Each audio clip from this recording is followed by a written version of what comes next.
Good evening and welcome. This is a public hearing of the Zoning Board of Appeals of the City of Evanston. The zoning ordinance directs this body to hear applications for major variations, special uses, and appeals from the decisions of the zoning administrator. Depending on the type of matter, this board will make either a final determination or send its recommendation to City Council. Scott, will you call the roll, please? Yes. Board Member Aravallo? Here. Board Member Cullen? Here. Board Member Deacon? Present. Board Member Gingold? Board Member McCauley? Board Member Manchev? And Chair Burns. Here. With 4 members, we do have a quorum. Also present tonight is a Planning and Zoning Administrator, Scott Mangum. This is a formal meeting, and there are rules that govern our proceedings. Most importantly, only one person speaks at a time so that all testimony may be accurately recorded. Anyone who wishes to address the board regarding any matter on the agenda will have the opportunity to do so at the appropriate time. Our procedure is to hear from staff on the documents on file and then receive testimony and other evidence from the applicant or appellant. Next, persons who wish to make a statement regarding the matter may do so at that time.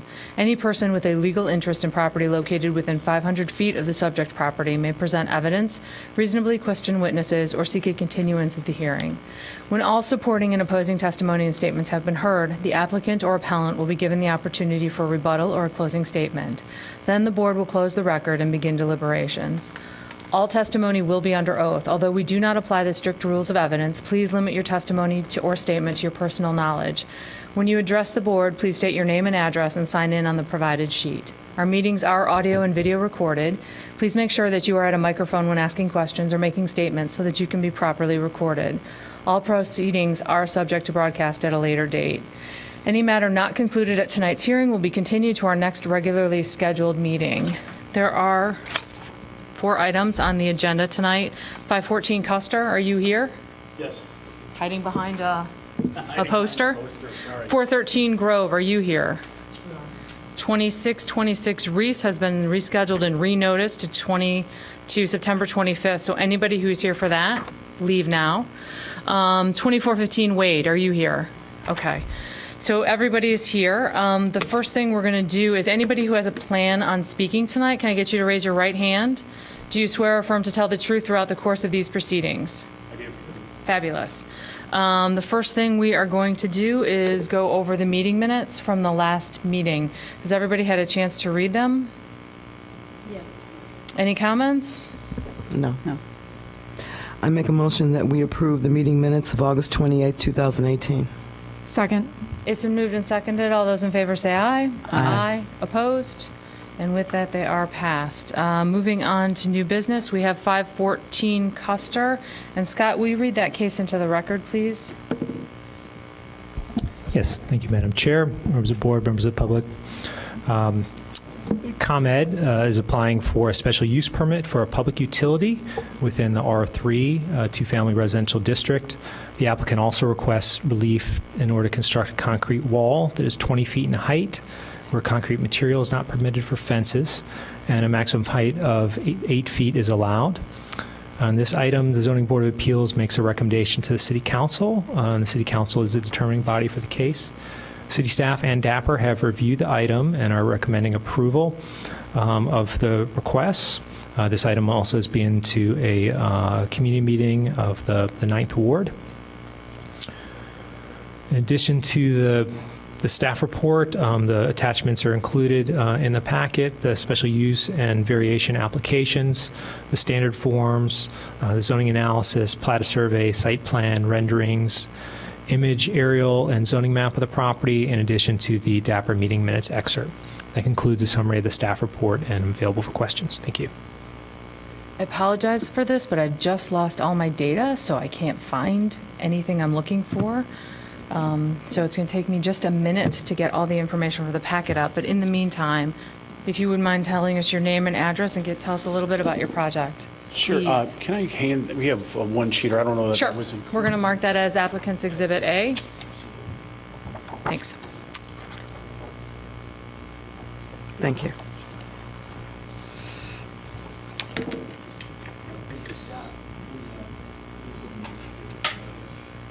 retain that for the record. My name is Carlo Cavallero. I'm an external affairs manager for Commonwealth Edison. Office address 5190 Church Street, Skokie, Illinois, 6077. This project is, not sure, this is the third I've done in Evanston. This is turning into an annual affair with these DC in a box conversions, which is actually, from a ComEd perspective, electrical grid resiliency, very positive. The one sheeter that I passed out kind of gives you a high level, we call it a hardening project. The key thing for why these DCs convert is the current device that's on site is a 4 kV system, 4,000 kilovolts. So we're up the general standard in the utility industry, the lowest level standard is 12 kV. So what that has for you, it's standardizing the equipment up to 12 kV, 4 kV being non-standard. The lead time for equipment orders, the availability of the equipment is much less. So therefore, and obviously the biggest improvement is increased capacity. So as more economic development, commercial, retail, residential, otherwise, is tear downs, other scenarios, it provides that level of capacity. The reliability comes into, we can provide more. We have more redundant feeders available because of the same standard without having to convert them. So it just gives us a lot more options for looping the grid. So that's the true nature of these DC in a box conversions.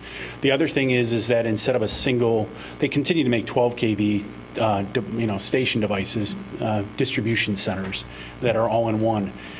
The DC in a box conversion breaks that equipment up into basically regulators, transformers, and a switch. It gives you a softer footprint, meaning you spread out the equipment, you can isolate the size. The transformer itself is your largest piece of equipment. We go down from being almost over 15 feet in height for the single piece of equipment to the tallest one is 9. And then the switches and the transformers are obviously below that. So we've done, for site reference, I think the best one, two most recent examples, the one that's actually seen is what we call DCC 54. It's at Brown and Church. It's literally just north of the high school, right next to, just west of YOU, the brand new YOU building. That one's more visible. 83 is the one we did last year, but it's really tucked in an alley across from Haven Middle School off of Lincoln. So that's what I'm trying to give you a real life example of what they look like. And Mr. Lenski, may I just I'm Mr. Cavallero. Oh, Bill I'm is sorry. the engineer, so his name went on the application. Sorry. Thank you for clarifying. Sure. You mentioned those two projects, and I was trying to refresh my memory, so I drove by the one on Church Street. And can you just remind the members of the board here what the height of the walls are at those two locations? So the walls vary at each location. Okay. The height of the walls is determined based on the engineering and thermographic study that's done for each site. Okay. I believe the wall at 54 is, I think we capped it 18 feet. It's under, because we wanted to stay below the window height. Okay. So we accomplished that. At 83, the one behind, those are taller because that one matched the entire roof line of the building, and I think it's 20 feet at the alley. So I know them not by your numbers, but by Right. Church Street and I Yes. guess Green Bay. So Green Bay, correct. Yeah, so Church Street is how tall? I believe it's 15 to 18 feet. It's 2 years over. Yeah, because it looks significantly shorter. Okay, so that one's 15 to 18 feet, and the Green Bay one you think is around 20? Yes. Okay, thank you. And did you bring thermographic information for us? What's the difference between this site and the one on Church? This is much smaller. This site lot itself is. So tell me why that means a taller wall. Because we need basically the wall provides a 2-hour fire break from the adjacent structure. The apartment building has windows exposed, so you don't have Right. you don't have a 2-hour fire break from those. So what the wall does is, in the event you have a fire at the devices that are at the south end of the property, Yeah. you need that 2-hour fire break, and the heat bloom, if it occurs, that's what the wall provides. So the heat goes up instead of out. My question is, how tall is that tallest green stack that you have there in the The box, DC in the box, the tallest one that you have on the picture? I think it's 9. Bill, It's a transformer. The transformer. 9 feet. So it's 9 feet. So the wall is 10 feet taller than that? 11 feet tall. 11 feet Yeah, taller if we than say that. it's 9, it's 20 feet tall. And how tall is the balcony on the adjacent building? That I don't know. But I don't know off the top of my head. But you've set off the height based on trying to keep a fire rating between that converter, the transformer and those windows next door. So how can you do that if you don't know where those windows are? It's driven by the thermographic study. So then the engineers, I mean, that's what drives the design of the walls. And the thermographic study, so there's a combination. You have the thermographic study, which makes the recommendation. Then we take our engineering studies. So this is one where we could have conceivably planned 3 to 4 walls, but in working with staff and otherwise, we got it down to the 2 that we absolutely have to have. Right, we certainly appreciate that. It's the 20-foot height that seems crazy. It's just driven by the math. I told Scott before, we can provide the thermographic study to staff. That's not an issue.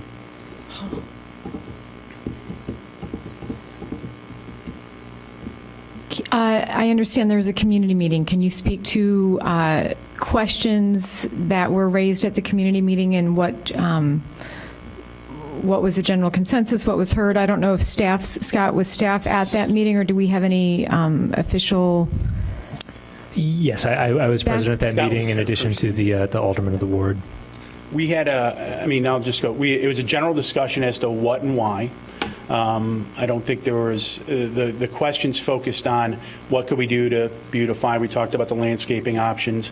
We explained, as I would here, so since this site is so small and the grounding facilities that are built into this site, we have to use our entire footprint to basically fill with gravel and for all the other the underground structures that support these devices, containment, and you name it, and the grounding that's in there. So it left us with 1 foot 10 inches of city right-of-way, basically, which is, we have basically, I should move behind it, but the space between the pole at the corner and the sidewalk is 1 foot 10 inches. It's actually city right-of-way. So what we had a site meeting with the alderman, both Alderman Rainey and Alderman Fleming. Some of the residents actually had attended. Scott was there. We were there. We went through and considered other options. What occurred then afterwards is finding out that is actually all right-of-way. There's an AT&T buried line underneath it. So any of the other options we had, we were looking at the modular landscape walls or something of this set. Putting something fixed like that over it just would not work from a utility perspective. So the grass options work in other design aspects that are used in Evanston. We know it's hardy. It's, for our benefit, it's low maintenance. It's pretty easy. It should give us as much shield as we can get. It's also what the landscaper recommended will do well in that spacing. Right. There's no evergreen that we can plant in that short amount of dirt that's going to do any good. So it'll turn more of an eyesore than a benefit. We also discussed, and going back to the community meeting, we discussed the design of the wall options. The rendering you show is, we had brick design. What this one we're submitting is, and we're still working with Alderman Fleming to pick out stone, brick, or block design. So there's a form liner that we can use. It's a solid poured concrete wall as the other ones. They put the form liner in and it gives you that same design. So if you think of, probably more familiar with stamped concrete, It's the same effect. You can pick any of these patterns, and that's what turns out. The same thing with the 2 different sites, whether it's Brown and Church or Green Bay. There's a poured in place dye that we match the general color. I think for Church and Brown next to YOU, we blended it in with the building. Yeah. And at Green Bay, we picked, I think it's red brick, because that's what matched the adjacent apartment building. So for each case, for this one, most likely work with the coloring of the apartment building next door. Are you able to use multiple form liners in the one pour? Meaning you could use a stone-based form liner at the bottom and brick above? I'd have to ask. I don't know how they're configured and how they go in, whether they're huge sheets or, I know the stamping, it's modular. Yeah. But I think these are Because you want to much do this all larger in one sheets. pour. You don't want It's two all done in pours. one pour. Right. Yeah, so I don't think that's a realistic option. That's too bad, because what would help here is to break down the scale of it. Mm-hmm. It's 20 feet tall. That's huge. I mean, that's crazy tall. And Right. so I think breaking down the height of it into something that is more pedestrian friendly and something that reads a little bit more residential rather than like a prison wall would be a good idea. Well, the divider between the apartment, so the space between the apartment building and our site is there's a parking lot there. Yeah. And there's some landscaping that's in distress that will be removed. We need to acquire and work with them for construction easement. So what would be on the other side is yet to be determined, because that's going to be worked out with them, But who owns that land? the apartment owner. So who's putting the landscaping back? The apartment owner, or are you guys going to put Probably the us. landscaping back? If we're going to do anything, they may want to pave it all for the parking lot. That we don't know. So. So my questions are about the process of putting this DC in a box in. It serves the surrounding community now. When you take it out, is there an interruption of service? No, actually what happens is, so the distribution work around the area is being done. So there is outages when we're doing the work, but it's not like everyone goes dark for a long period of time. What we'll do is we'll take the station offline. We've done this with all the other ones, so it's dead.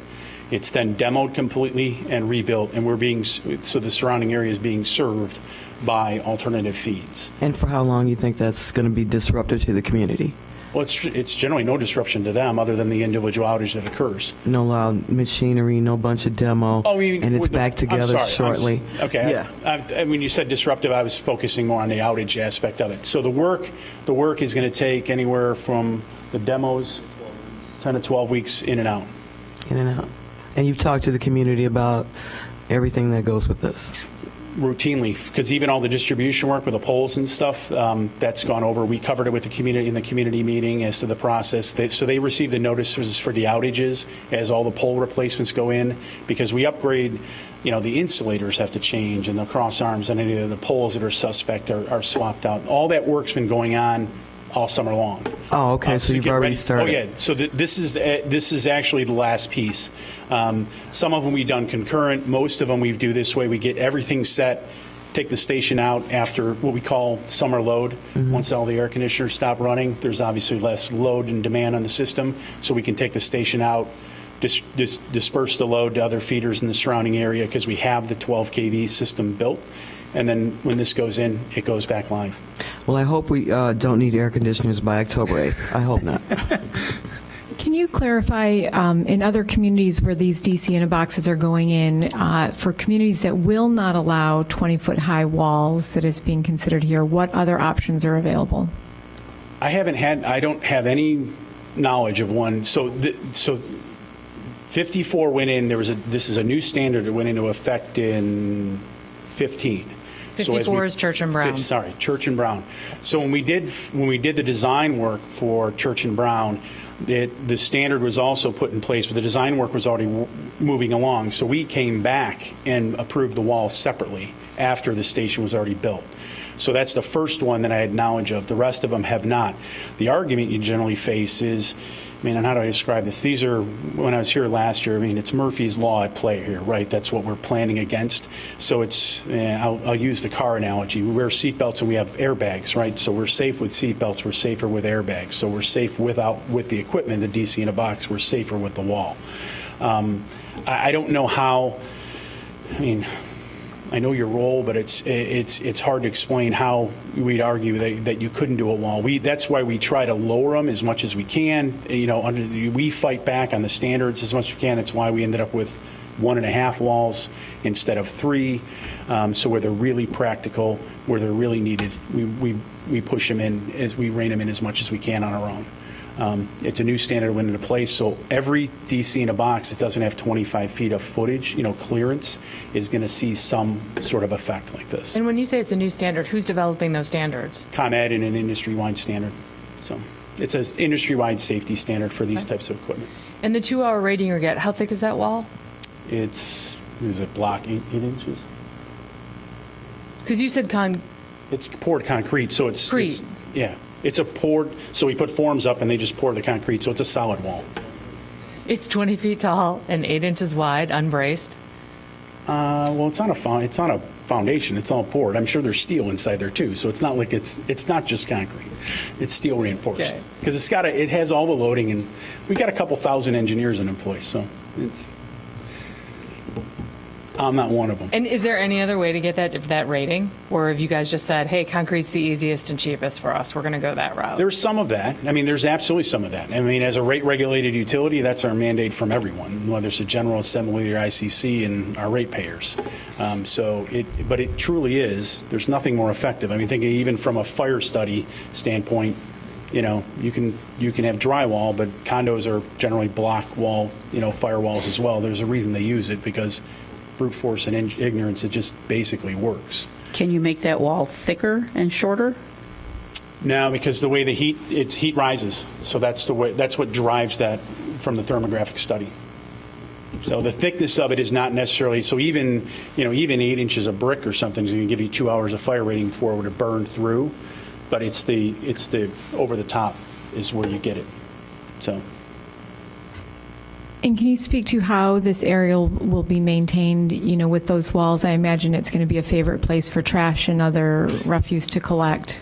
So same with our other sites. So we have crews that maintain the grounds. I mean, as needed. I mean, they're inspected routinely. Our area operators are there all the time, basically taking readings and maintaining, doing switching on occasion. So that they're sort of tasked to be the eyes and ears. We have a maintenance schedule for every single one of these sites. I know 54 had fallen, or Church and Brown had fallen off. I mean, I can't help myself, sorry.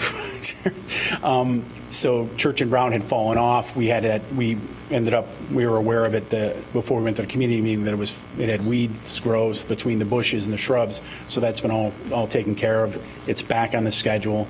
Because that one, because of the way we did it and the way the work was done, the landscaping was 18 months delayed in being finished because of the stopping work, the time when we were doing the work, and then when they finished the wall. So that was just a gap on our part. So. And what happens when the neighbors to the side decide to build a garage there, and now you've got to put a 2-hour wall between them? Whose responsibility is that? Is that yours at that point, or is that owner's, that property that would be owner's? ours. I mean, you can't. So they put in a garage next door, you're going to extend the wall? I don't think I don't know what lots next door. I thought everything was built. I'm just looking at, in your drawings, in your elevations, that you're where the showing a cars park? pad and a car on it. So if there's a pad and a car, there can be a garage. Yeah. But that's your responsibility, not that we're not going to homeowner's tell them they responsibility. can't. I don't see how. I memean, you can't mandate that restriction because we have 25 feet across. So. And although you need the firewall to go to the one side, the 16-foot alley provides you enough space to those combustible garages on the other side? Yes, because the equipment you're dealing with is the one that's back in the corner. So they're far enough back, so you get the whole setback of the lot. I mean, if we had enough space, you probably wouldn't even see the walls, or they would be much lower, obviously, which is more back to Brown Church. Do you have lighting to I think we prevent decided that? The community meeting asked for lighting. We weren't, we added it at Green Bay because it was requested, I think, here at Yeah. Planning and Zoning. So that's, I mean, obviously not an issue for us. There's a street light we can do. They would be configured to be down inside the walls so that. Right. No, just because that creates. I mean, you have a 20-foot darkened corner Right. behind 9-foot. Piece of equipment. Right. There's street lights in the area too. But yeah, we can absolutely. That's an easy add. So. And what did you say those end up looking like? I'm sorry. What? The lights. Well, the way we configured them Yeah. for Green Bay is they can't remember mount what- to the top side of the wall, just Okay. underneath, and they only shine down. Okay, so they're that it's dark not sky? Okay. Yeah, they're dark. Well, they'll be dark sky Dark compliant. sky-ish. Yeah, exactly. It's just the Ish. intention is to light up the area, Yep. not broadcast all over the place. Okay. So, especially that's where the wall actually helps because it diverts the light inside the station. So the station to the alley. Okay. Are there any other questions from the board? All right. Thank you very much. Thank you. Is there anybody here who has comments on 514 Custer? Anybody? Anybody? All right. With that, we will close the record. Comments? Okay, so when I drive past this, it's really ugly, and so this looks so much better, even with the 20-foot wall. Yeah. I can only hope that there's trash all in the chain link fence, and it's just really not maintained now. I just hope that would be better for the people when you do this improvement. Thank you. Has a mural of Evanston been considered? Oh, we closed the record. You can't ask him a question again. Okay. Well, You can throw it out there, though. it's an idea. Yeah, I could add in, I believe that question did come up at some point in the discussion, and I don't believe it would work from ComEd's standpoint on the inside portion of the wall, the portion adjacent to the equipment, which would be the portion that would be visible from the public right-of-way. That potentially, could work on the other side of the wall, with expense being another issue, but could feasibly happen on the other side of the wall, but then it would not be visible to the street. But that was an option that came up. You could paint Evanston all the way across with some really cool letters. Some pre-graffiti. Huh? Yeah. I think that this is an improvement overall to what's there. In driving by, certainly as a neighbor, I think anything that can be done to improve this lot should be considered. I drove by the Church Street property again today because I wanted to see, okay, what do these things look like finished? And that one, that one looks sort of as shown here, and it's not bad. But I didn't realize how much lower that wall was. When I look at the scale of this wall as it relates to the pedestrians here, it's not great, but I don't know that there is an alternative. I do think that if we approve this, there should be a couple of conditions. I do think it should go to City Council with whatever imaging studies. The applicant speaks of his imaging studies. Maybe staff has seen them. It was not in our packet. I think that should be a part of the packet of City Council. I think we should condition it with the lighting. I don't know if there are any other thoughts. I'd love to see the wall broken up. Yeah, can you explain that? You spoke of that, but I don't understand it. So there are form liners, and so they can just put different form liners in at different levels. What that might mean is it might need to be 2 pours rather than 1 pour. And I know that's not something they're used to, but that would certainly break down the scale. Alternatively, there are other ways to break down the scale of that wall, and breaking down the scale is going to help make it feel less imposing. So I think that's a beneficial component there. So I have to agree with my colleagues here. I did go by the Church and Brown one again, and that wall stuck out like a sore thumb. I thought, we didn't see a wall there before. So it was good to hear that we didn't actually approve it with the wall, because I thought, I'm losing my mind.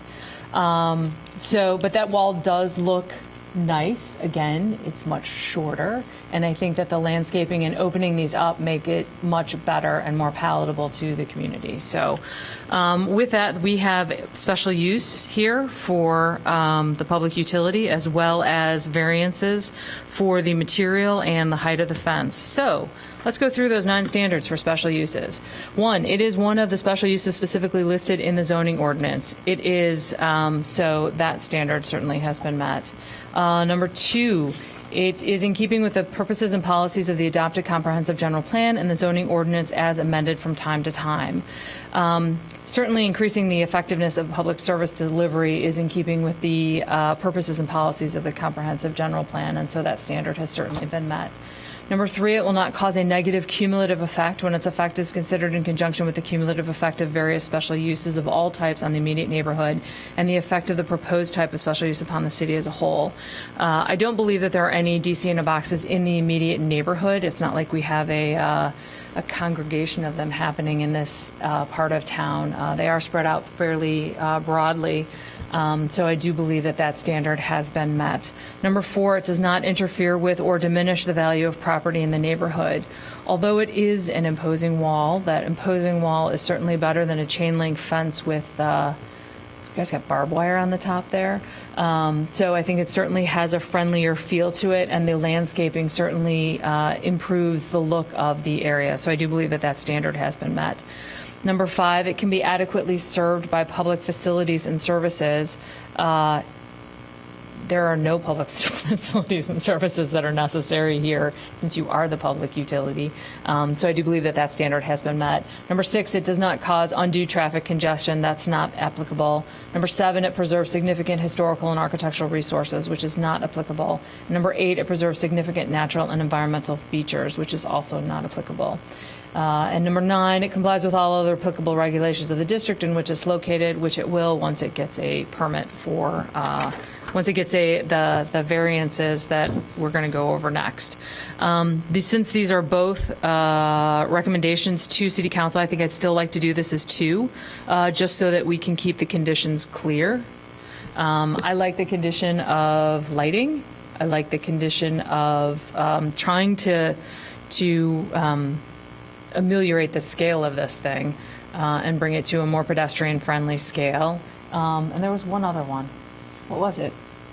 Oh, right, maintenance. Was there another one, Lisa? Yes, that the engineering or imaging thermographic studies. Yeah. The thermographic studies. Somebody should look at those and make sure, somebody, meaning somebody on City Council or P&D or whoever, staff can look at them and confirm that they show what they're proposing.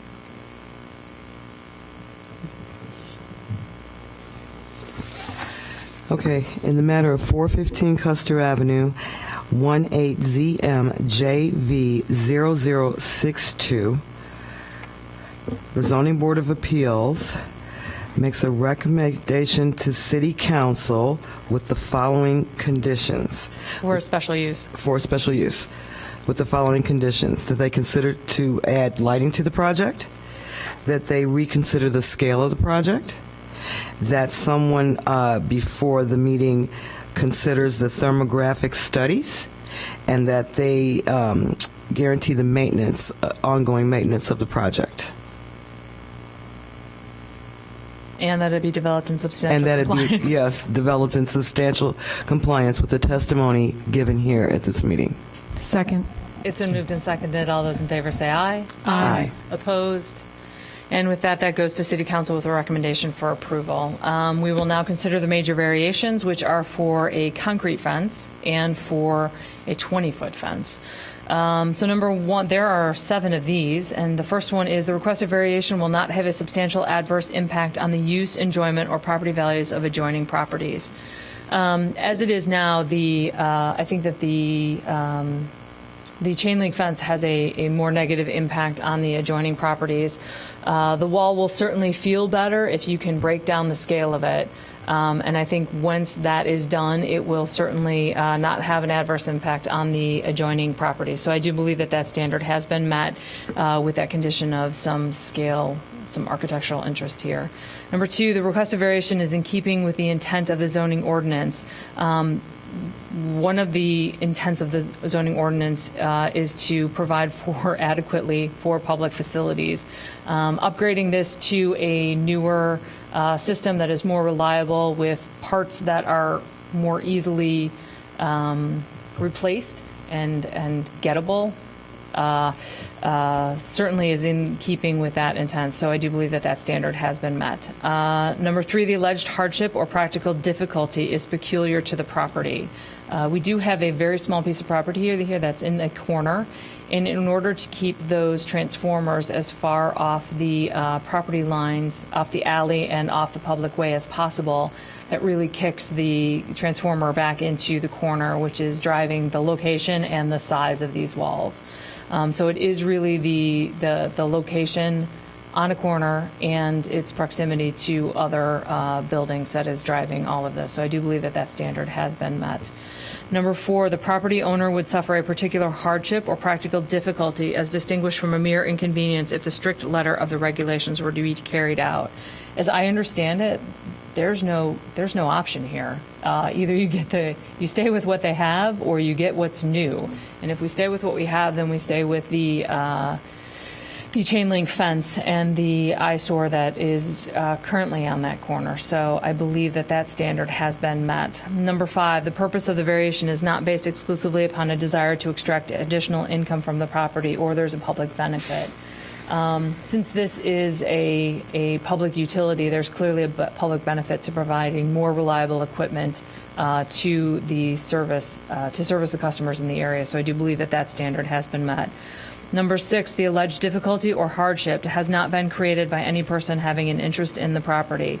The size of the property, the location of this, the location of on the lot has all been determined prior to the the applicants owning the lot is my guess. So it was sort of carved out at a certain time. And so I do believe that that standard has been met. And the requested variation requires the least deviation from the applicable regulation among the feasible options identified before the Zoning Board of Appeals. We discussed various options of whether there were other options for getting that 2-hour wall. None were brought to our attention. And I do think that, and once somebody has a chance to look at that thermographic study, they'll determine if 20 feet is indeed the minimum that this wall has to be. So once we know those two pieces of information, we can confirm that this is the least deviation from the applicable regulation as necessary.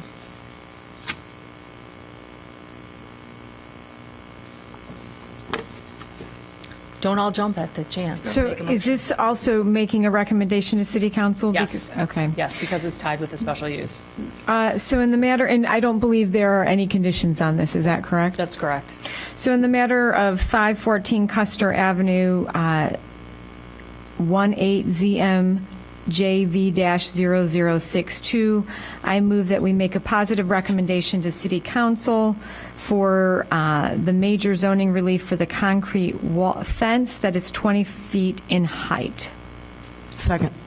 I would just like to make a friendly amendment that it be in substantial compliance with the testimony and the documents on file. Second. It's been moved and seconded. All those in favor say aye. Aye. Opposed?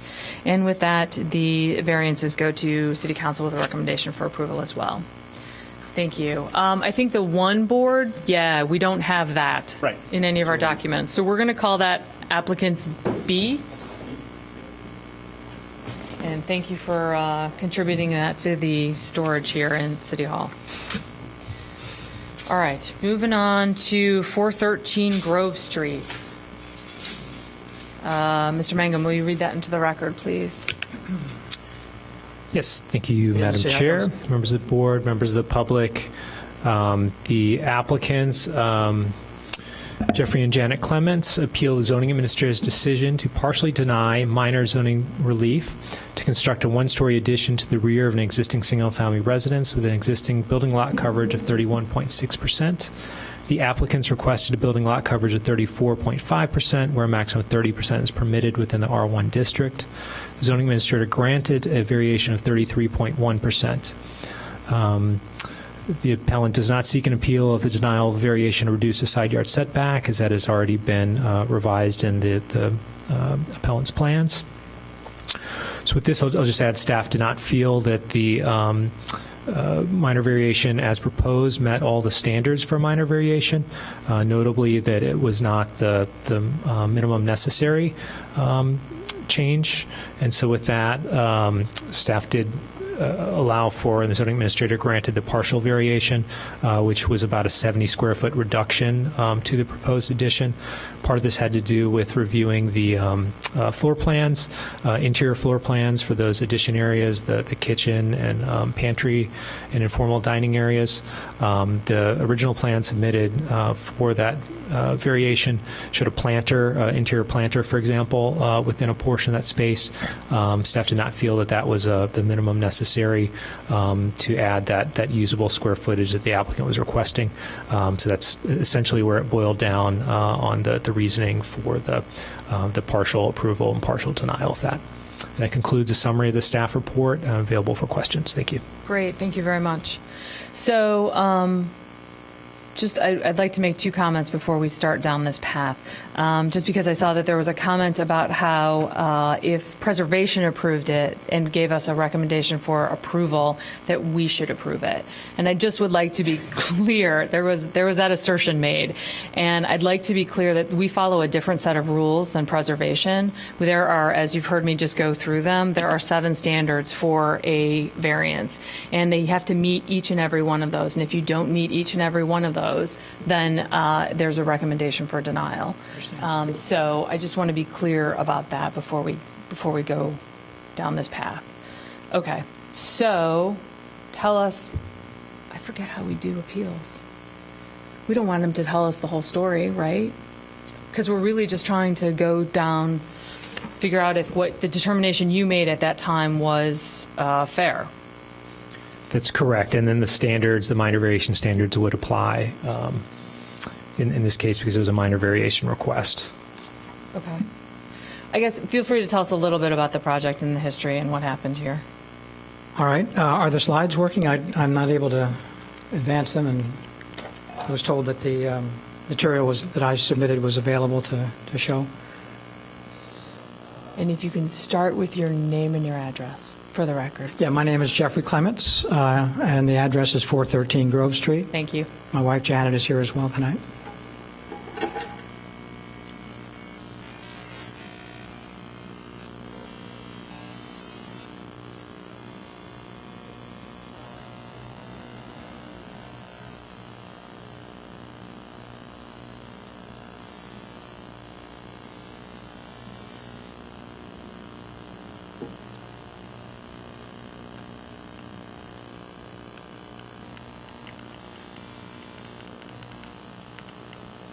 We'll get there eventually.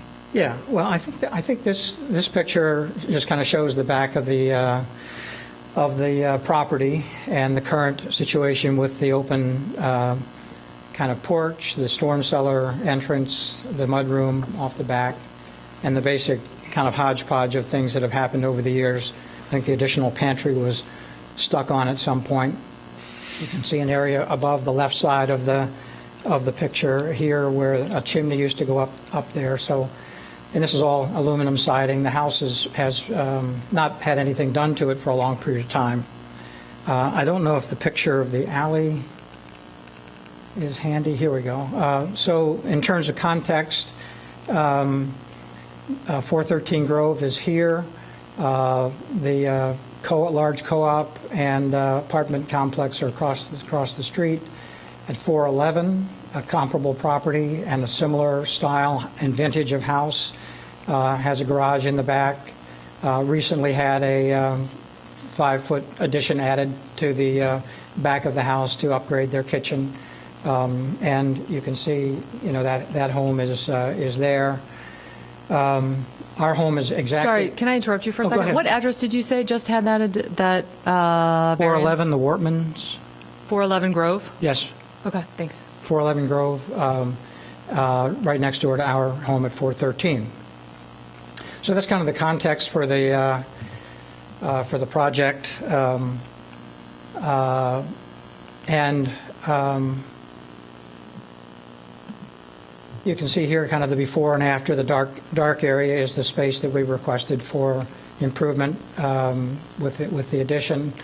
I think there's a picture maybe here of the 3D version of this that has been updated with the windows and skylight that would comprise the area for the kitchen. In the original application, the infamous planter was included in this drawing, and kind of have to it's on its side. But essentially, this is a picture showing the kitchen as it exists today, with about, I don't know, 2 or 3 feet between the 2-foot wide island and the wall and the current back wall. In this drawing, there was a... Oh, if you're going to walk away, you got to take the microphone with you. No.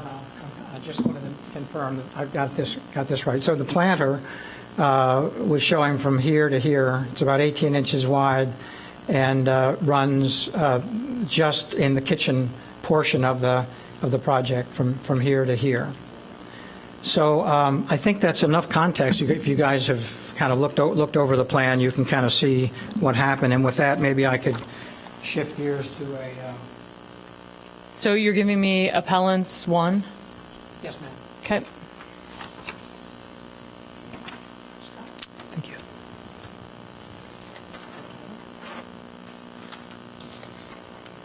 Thanks.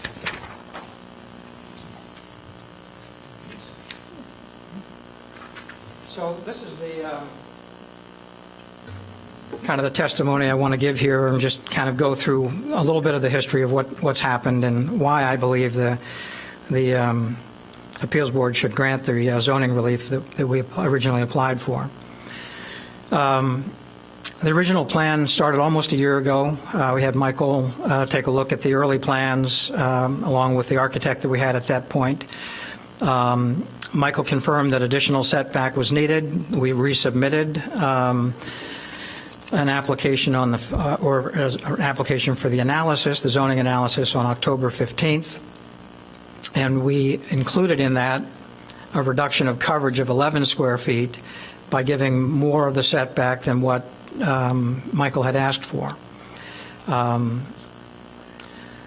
That was where the initial minor variation of 34.5 was kind of calculated. We ended up changing architects, and we had a new design that eliminated the planter, included table chairs, taking care of the estimated room for the family gatherings and future needs.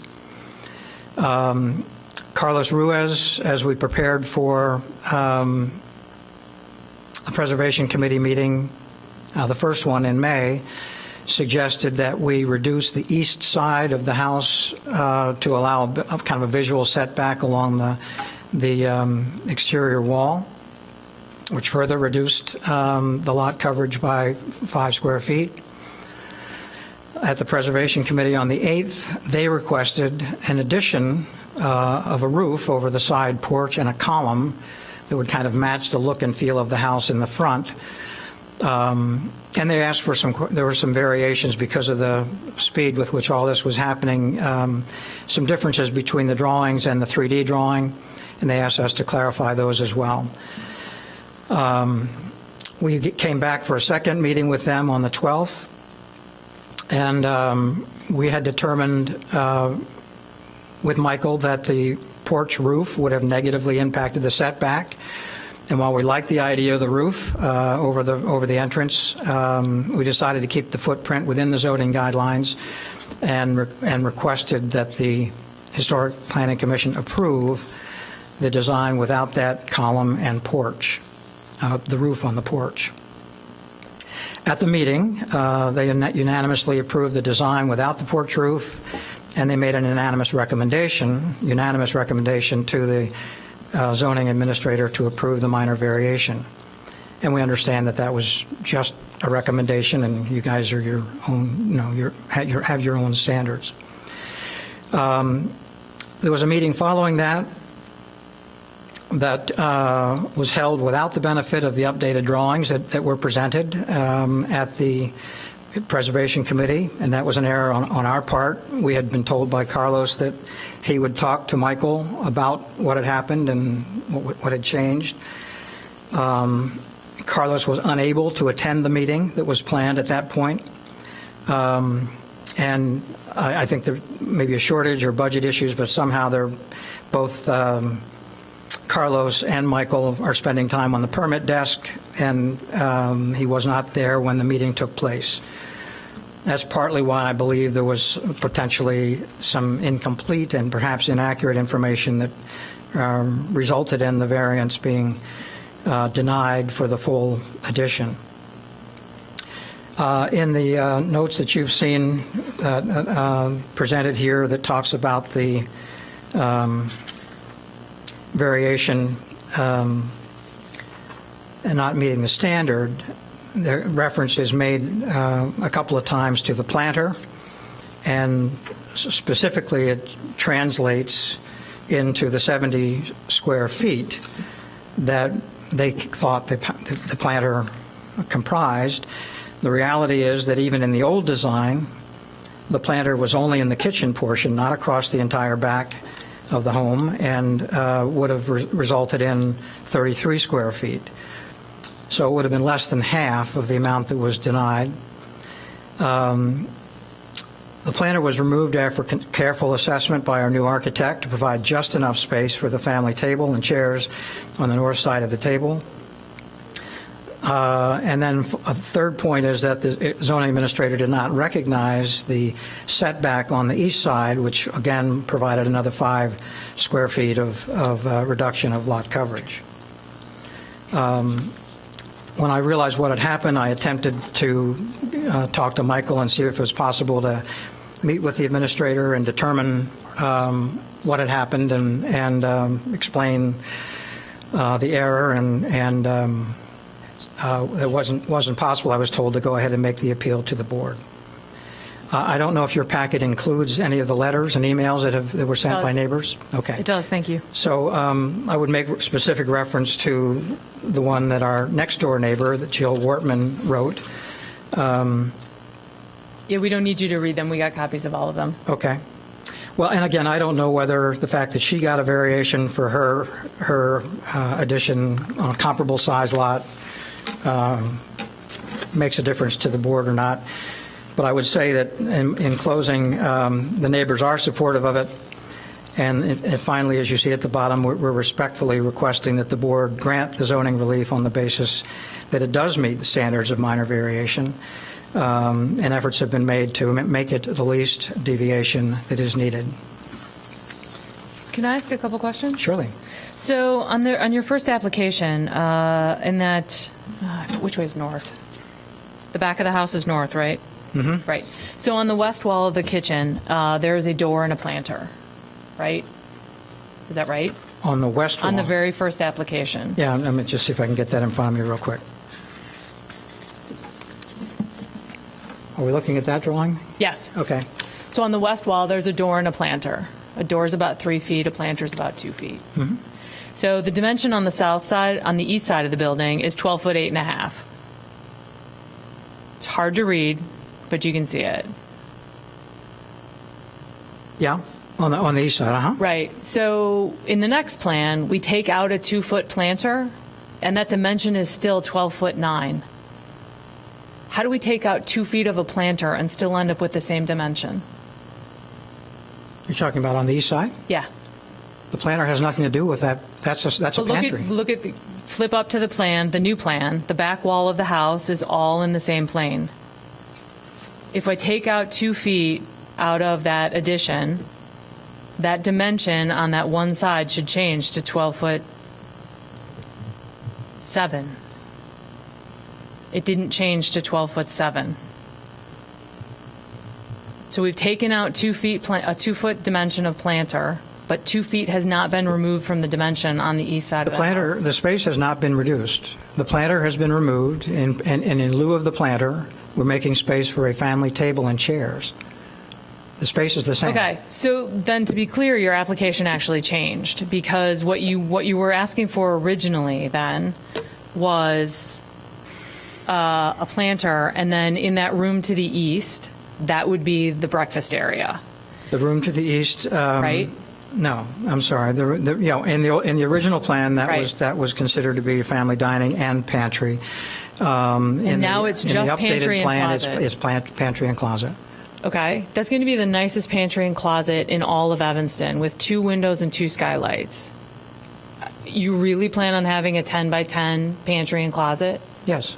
That's not going to be an office. No. That's not going to be another bedroom. That's not going to be anything else. That's right. I find that hard to believe.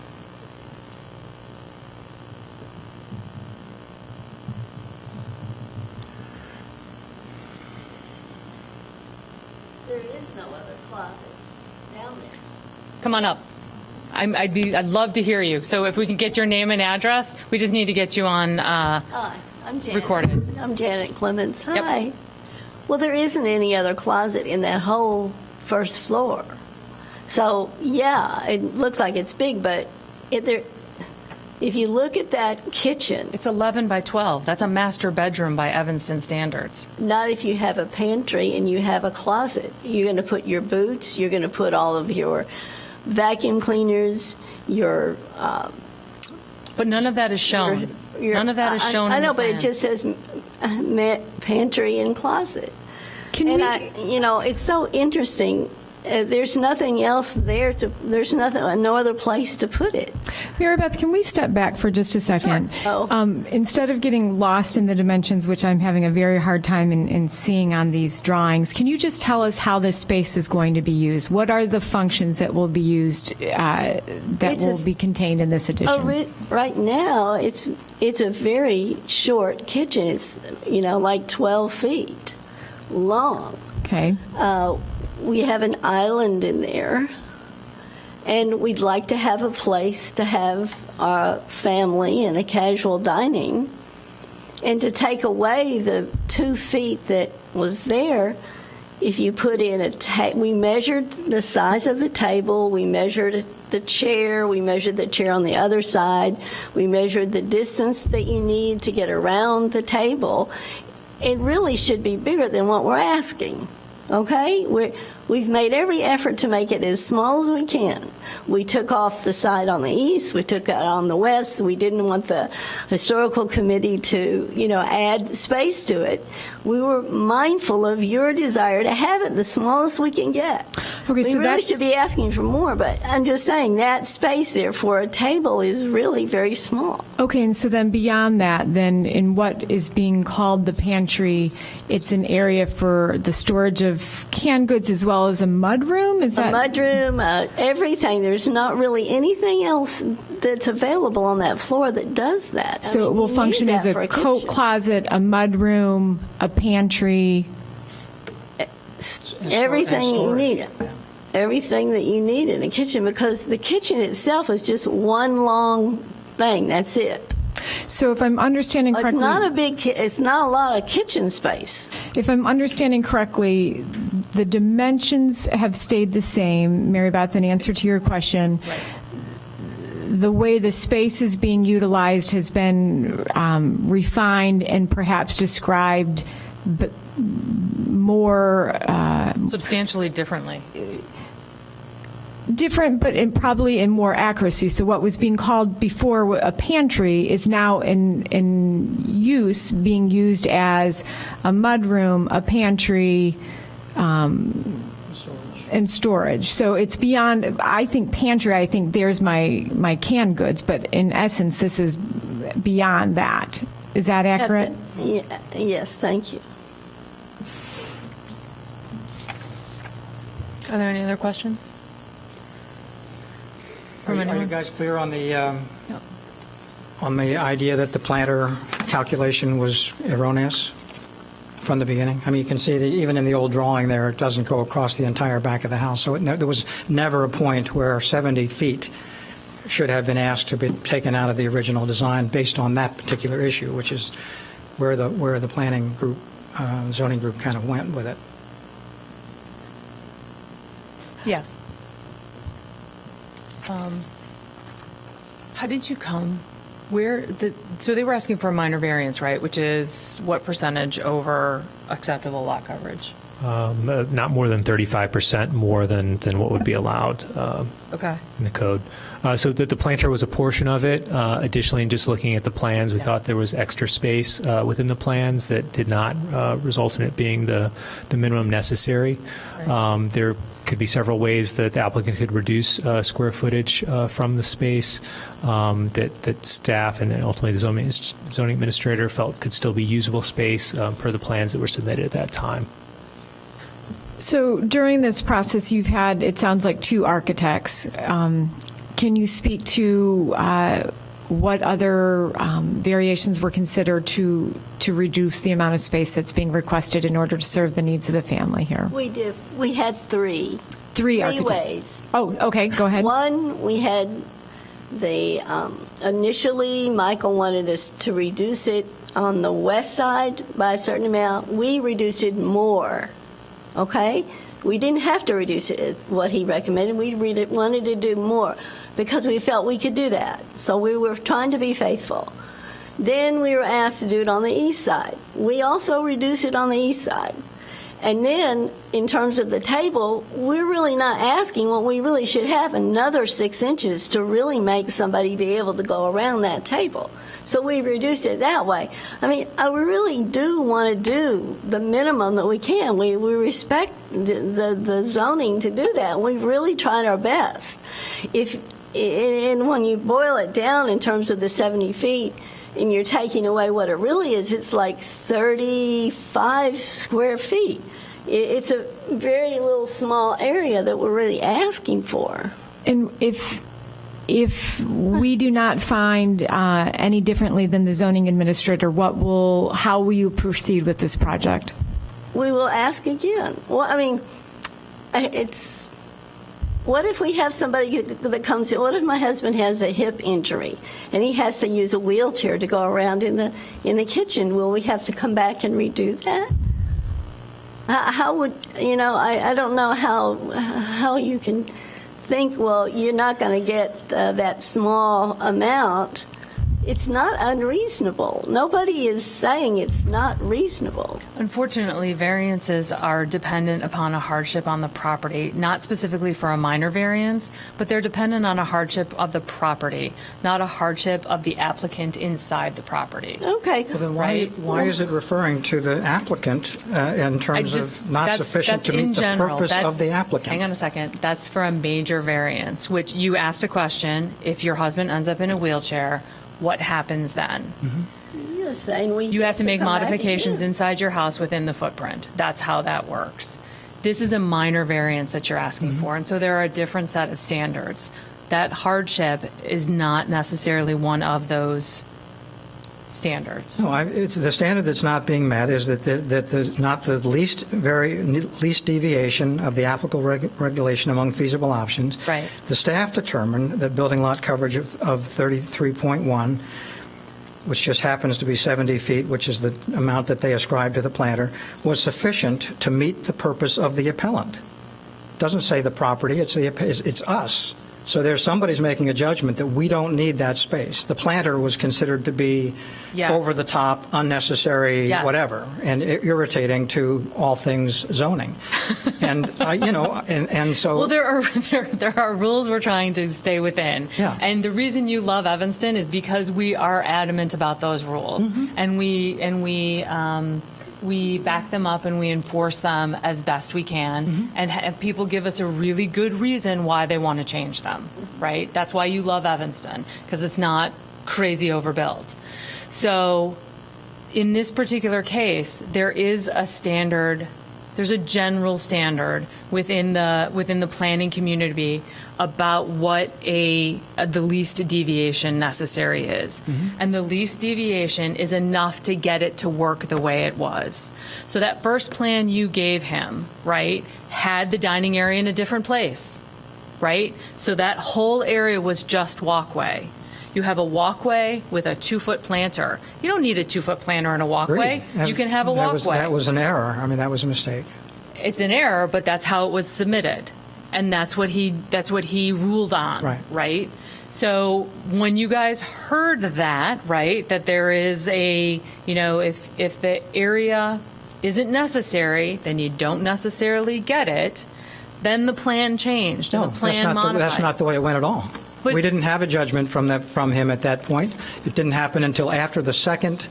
We weren't applying for this formally until after we got the second approval, or the second meeting and the first final approval, unanimous approval from the Historic Commission. When That's did it change? When did the it change from the decision was made. first plan to the second plan? Pardon me? When did it change from the first plan to the second plan? The first plan with the planter, Yeah. the second plan, the first plan Just with the bef- planter, it- and the pantry was the breakfast room. That was the first plan. Right.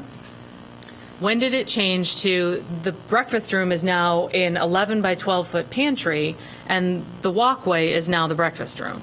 When did that change? When did we go from one to the other? Well, one thing was they weren't going to make any judgment in zoning until it was approved from the Historical Society, because they wanted to they may make changes. So they weren't going to rule until the Historical Society, made their recommendations first, as I understand. Right. But Carlos never got to present to him what the real plan was. And we apologize for not getting that right. But I think that had the zoning committee heard from Carlos and realized what it was, and also the miscalculation on the zoning part of the 70 square foot, I think that was all that was. It was just But just to be A clear, mess- a the mess document there. he made the determination based off of was that first plan. That's true. Okay. But 'Cause my that's what we're understanding, he going wouldn't by. make it until he got it from the historical committee. Right. Because it could have Preservation will changed. just give us a yes or no, essentially. Yeah, we've approved it. No, we've not approved it. Well, Yeah, and in this case, Carlos said he was going to be present when they talked about it. He was going to show the updated plans. All that took place actually prior to the first historic commission meeting. The 3D drawing was done by the new architect for the first meeting, so that would have been in May. So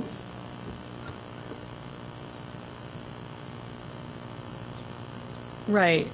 So, sorry. So, Scott was just sharing with me the set of drawings that was in the preservation plan packet is that first plan. That's what you submitted to preservation. Is the plan with the planter box and the informal family dining and the expanded We submitted kitchen. the That was updated what was ones presented later. to preservation. But which we meeting? did have to update them because when we came back the second time, we had to give them updated information because of what they requested. Right, but what they requested of you was to change the east wall and move it in 6 inches so that it wasn't in the same plane as the existing building. That's And that wasn't that's a common calculated. preservation request, right? But they didn't ask you to redefine the room spaces, right? I know. not on the interior, no. Right. But they did ask about the additional porch and the column, which we looked at. Right. And that's when it was between the first and the second meeting Right. when the architect did the updated drawings. That's Right.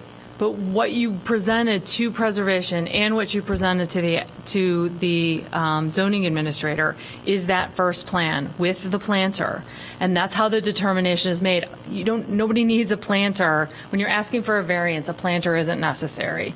When you're asking for a variance, a room for a kitchen table, that's reasonable. Well, that's why we're here today. We're all normal human beings. A kitchen table is reasonable. It's the planter that's not necessarily Okay, reasonable. and that's the whole point. It's not a planter. It's an actual table and a chair. That's It the whole morphed point. into that. You understand that we have to look at this as a picture in time. Well, that's why we're here today, because of the But we mistake can- that we made. We take that We understand that, but responsibility, where we and have so to- that's why we're appealing, because we made a mistake in not doing it, and now this I understand is a that, mistake. but where we have to start it with is either affirming or denying his position, his ruling, whether he made the right ruling based on the evidence he had at that time, based on the data and the information he had at that time, whether that was correct. We then have, hang on, we then have latitude to make adjustments to that. All right. Right? So we can take into account that there was a mistake made on your part in the way that the paperwork was done, right? Because that's the net of all of this, Exactly. is that you guys made a paperwork mistake that didn't make sure that that paperwork got through to the zoning administrator with the correct plan. That's true. I believe that's exactly right. Okay. And also, the 70 square feet is not correct either on your part. We understand So we both that. kind of We have messed up a bit. acknowledged that math might be I'm sorry. incorrect. Okay. I'm so sorry. Okay? All right. Were there any questions from anybody else on the board? Are we still voting on this if it was the incorrect plan? It's not the incorrect plan. What we have to do is the zoning administrator's decision based upon the documents he had, which was that first plan, did he rule correctly? That's the first thing we have to do. The second thing we can do, if we choose to, is to give them a variance of some sort. So he's already given them a variance. It's just 70 square feet less, which is nothing in the plan of this. I mean, seriously, it's an 11 by 12 foot pantry. What's 70 square feet? So the question is, so they've already got a variance. They've got a variance without the 70 square feet. So do we then say, yep, we want to give them more because there was a math error, or do we say that that's enough? So that's where we go after we affirm or deny that the zoning administrator made a correct decision. So on the decision that Scott made, I love this, by the way. this is true that he made a decision that it would be 33.1 lot coverage, and they want 34.6. That's what we're deciding on? Yes. No, Yes. 31.5 is what we have already. No. Oh, yeah, 31.5 is When what it we is now. bought the house, it was already that way. Okay. And we are 31.6. asking for a little bit more. And really, he makes his decision on a wrong figure, about 70 square foot. That's not right. He didn't base his decision on correct information. So that's We understand all that, there. so if you Yeah. can, We see that now. yeah, stop. Okay. One other point, just to clarify, how long have you owned the home? Just a year. Just a We year. bought the house, and we're trying to make it wonderful. We've put in a garden in the house. We're actually going to be on the garden lot because they took note of our love for gardening, and so we're really trying to help the community, make it beautiful. Good, thank you. Any other questions? Excellent. Is there anybody here who wants to talk about this project? Great. Thank you very much for your time. I appreciate you guys Thank coming you. out. We're going to close the record, and we will deliberate. I have a question for Scott. Scott, based on the additional testimony that you heard this evening, can you clarify any of the points? Do you believe that there was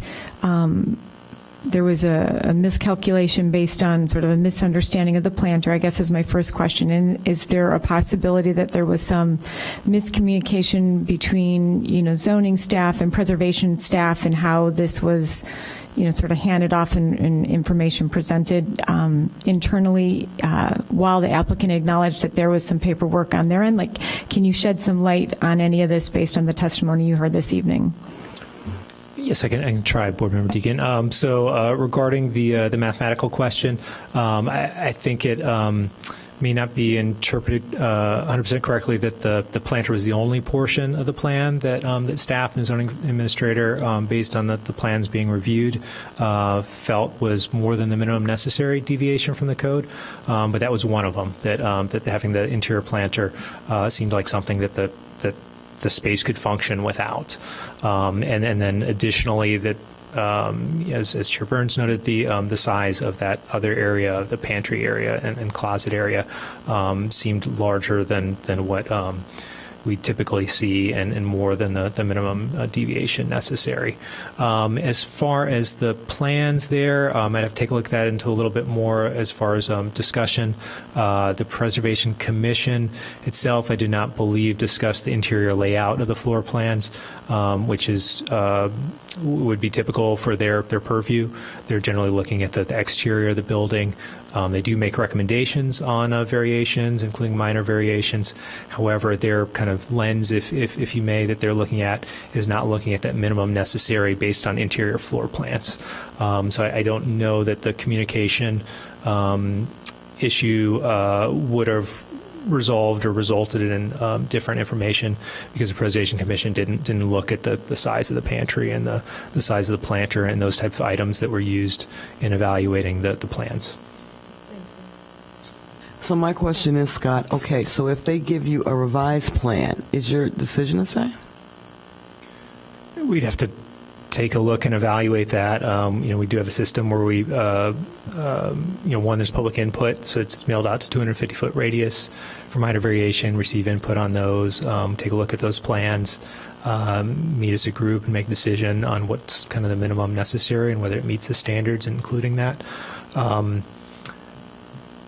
I think it is being shown now as being more appropriate than was initially in the plan reviewed, looking at the size of the both the planter area has been discussed, as well as the size of the pantry and closet seem to be excessive.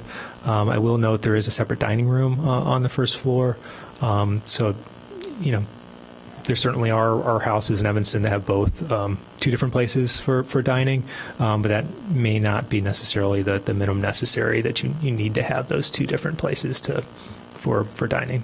But that's not the decision that we're considering tonight. We're considering the decision on the original plans that were given to you and that decision that you made based on those. That's correct. It'd be that 70 square foot difference roughly that the applicant was asking for versus what was approved. And so the ZBA has the ability to affirm that decision or reverse that decision and then either approve a greater variation or lesser variation. Okay, and they submitted another plan already since this one you've made this decision on? Yes. Yes. And you haven't made a decision on the new plan? You wouldn't? No, You wouldn't? That's not part of the process. Okay, just asking.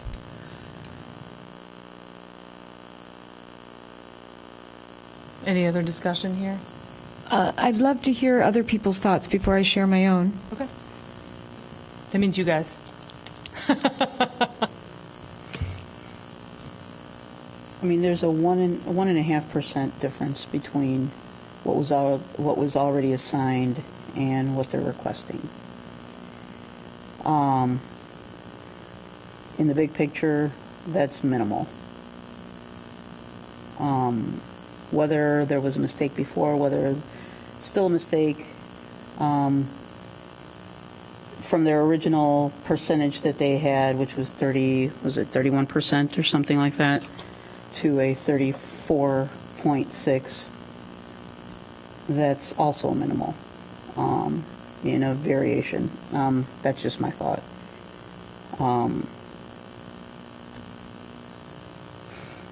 And if we're fighting over 70 square feet, that's also minimal. But you can say that in both directions, right? If 70 feet is so minimal, why is the applicant fighting over 70 feet? Well, because we're dragging them in here to, they're fighting their original request. They've gone in and done their due diligence of trying to make it as minimal as possible.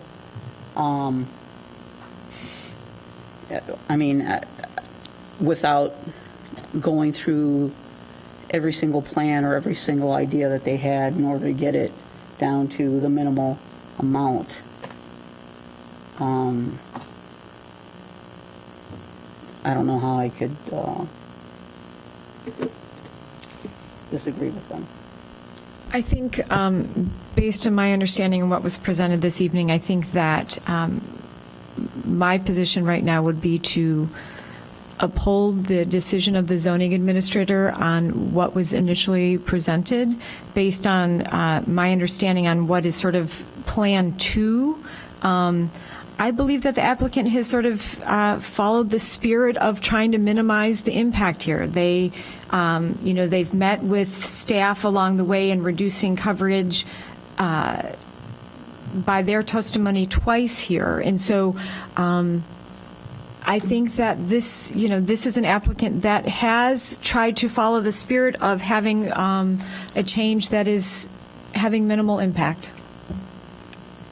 And my questions are, if we look at this based on erroneous information and make a decision and turn this down, does that open it up for Scott to make a decision on the correct plan? No, we do.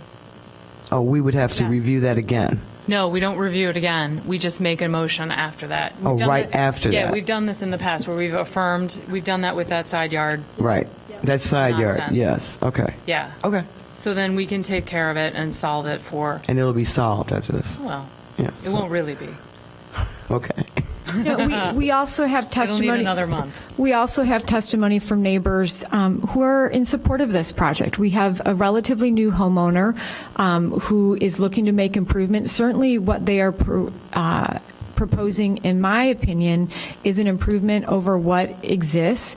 The exterior, the gardens are lovely, and according to neighbors' testimony, they appreciate the improvements that are being made at this property. So, for those reasons, in addition to the other reasons that I stated earlier, I support this. Excellent. So you guys all will know after 9 years on this board that the minimum change necessary is one of the holy grails for me. And quite frankly, a pantry closet that is 12.9 by 11, which is as large as their dining room and half as big as their living room, seems out of scale to me with this house. Mary Beth, may I just Sure. interject that I also want to be aware of, I guess, semantics here. So what is labeled a pantry, we have testimony from the applicant that its use is a pantry, a mudroom, storage. So there's an issue of semantics here that I want to make sure that we don't get entirely wrapped on. There is and there isn't, because testimony is based in substantial compliance with the plans and documents on file. The plans and documents on file show an empty room. That could be a bedroom, that could be an office, that could be anything. There are no demising walls in there. There are no windows. I mean, there are no doors. There are no cabinetries. There's no rooms that are labeled. There's nothing in there that tells me that that's how they're going to use it. There is nothing in there that tells me how they're going to use it. So they can use it however. It could be a family room for all we know, which is great if that's what they want, but then call it a family room. It's just so from that perspective, when it becomes a pantry closet that is as big as a master bedroom in Evanston, I do not find that to be the minimum change necessary. I think that there are some options here that, you take 5 feet off the side of that and now it's a 5-foot pantry closet. That's more in the realm of what we know of as a pantry closet mudroom. A 5-foot wide room that has a closet on one end and it's got cabinets and boot benches and lockers and all that sort of stuff, and then some shelves for all the pantry goods. For me, it does not meet the standard of the minimum change necessary. And I understand that nobody else agrees with me on that, which is fine, which is why it doesn't get resolved tonight. So what we're going to first do is we're going to go through affirming or denying the zoning administrator's determination, which is based on 4 standards for a minor variance, which 5, I'll get there. I don't do minor variances. A, B, C, D, and E. Sure enough, it's 5. There are 5 of them. And 1A, the practical difficulty is not self-created.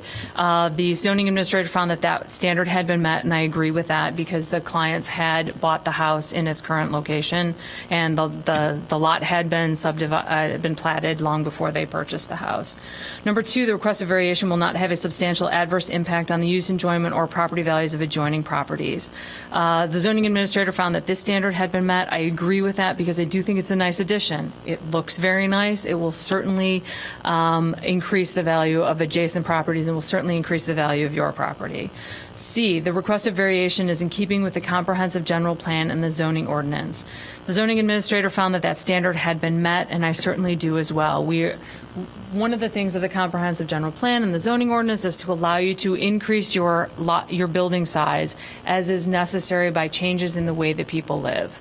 Certainly, nobody had eat-in kitchens 50 years ago, 100 years ago. Your house is very old.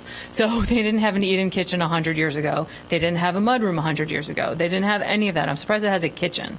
So making those modifications to bring your house up to today's standard is certainly within is certainly consistent with the comprehensive general plan and the zoning ordinance. So I believe that standard has been met as well. D, the requested variation is consistent with the preservation policies set forth in the comprehensive general plan. I'm not exactly clear what the preservation policies are, but my guess is that we're trying to keep houses rather than having them be torn down. So staff found that standard had been met, and I do as well. And the last one is the requested variation requires the least deviation from the applicable regulation among the feasible options identified before the zoning administrator issues his or her decision. Staff found that planter box was not a requirement for getting a kitchen table into that space, making that an eat-in kitchen with a little bit more space and providing some additional space for a pantry or a mudroom. So I believe that the zoning administrator was correct in his finding on that standard. So given that, is there a motion? And because none of you disagreed with me, you all agreed with me, right? So can I have a motion? And this is just a motion. This is just to affirm or deny the zoning administrator's decision. I'll make a motion. And then we're going to make another motion. Yes. Okay, in the matter of 413 Grove Street, 18ZMJV-0068, I move that we uphold the zoning administrator's decision to partially deny minor zoning relief as found by staff. Second. It's been moved and seconded. All those in favor say aye. Aye. Opposed? And with that, the denial stays. However, we don't have to go through the zoning standards again, right? No, those have already been covered. Perfect. So if somebody would like to make a motion, That what? whatever you all want. I'll make a motion, and help me out here, but in the matter of 413 Grove Street, 18ZMJV-0068, I move that we approve the one-story addition with the 34.6 building lot coverage, assuming such that it be developed in compliance with the testimony and the plans as discussed here in the revised version that excludes the planter box, such that it includes, the dining room and tables and Mudroom. and a pantry / mudroom / storage area. Second. It's been moved and seconded. All those in favor say aye. Aye. Opposed? Nay. With a vote of 3-1, you will unfortunately have to wait until our next meeting when we have three more board members, and they will listen to everything we've said, and then they will vote on that. So thank you for your time. I appreciate that. You guys don't have to come to the next meeting. You don't have to, because I know this isn't that exciting. The next meeting is, September 25th. No, because we don't open the record and they won't ask you any questions. They will base all their decisions based on the video and based on the documents on file. So good luck. Thank you for coming out. I appreciate it. Thank you. I know it's a tough process. I get it. So we- All right. And with that, we're moving on to 2415 Wade Street. Scott, will you read that into the record, please? Yes, thank you, Madam Chair. What are you giving us? Just a slightly updated version. Okay. But also have Okay. I'm going to mark this applicant's A. essentially the same. Okay, so in this case, the applicant is applying for major zoning relief to construct a one-car attached garage, a rear addition and deck to an existing single-family residence within the R2 district. The applicant requests building lot coverage of 50%, as noticed, where 40% is permitted, to reduce the minimum front yard setback from 25.9 feet to 19.8 feet, to reduce the required west interior side yard setback from 5 feet to 0, and to reduce the required east interior side yard setback from 5 feet to 2.9 feet, and to reduce the required off-street parking from 2 spaces to 1 space for single-family residents. In this case, the Zoning Board of Appeals is a recommending body because there's a parking variation involved. So there's a recommendation to City Council, who's the determining body on it. City staff and DAPR have reviewed this case. DAPR, by a vote of 5-4, did recommend approval of the variations.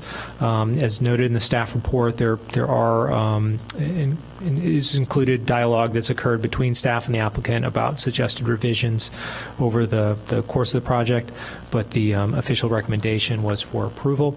So that concludes the summary of the staff report with the attachments that are included, including the application for the variation, the zoning analysis, plat survey, plans, transcript from a 2009 variation that was granted on this property, information about the property, including the street view, aerial view, zoning map, and DAPR minutes from the 2 meetings of August 22nd, August 29th.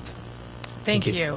Before we get started, I would just like to say that since we are a recommending body, if you feel at any time you would like to ask for a continuance to get the other board members here so that you can go to City Council with a full recommendation or a full denial, because a vote of anything that is not a majority goes with no recommendation. Be a majority of the quorum present. No, I confirmed that with Melissa. She said it needs to be 4. So if 4 there's any to go. dissent, you're saying that would... Then you go with no recommendation. The ZBA Which means they get no rules. recommendation. They didn't have the right to. They can do whatever they want. City Council does whatever they want.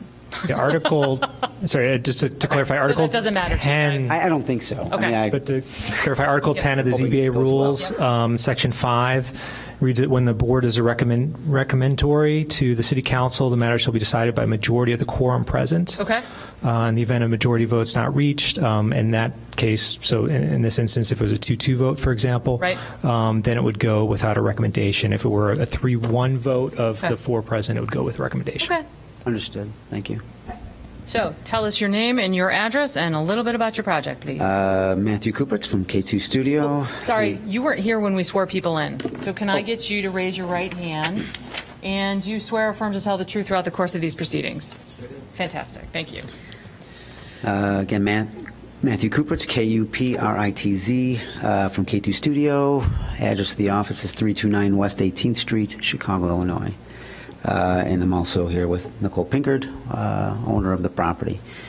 We're the architects doing the work on the project. And I just wanted to quickly make one small possible adjustment, because my understanding from Michael Griffith is that our breakout for the lot coverage is actually 44.4 or 44.5%, not 50%.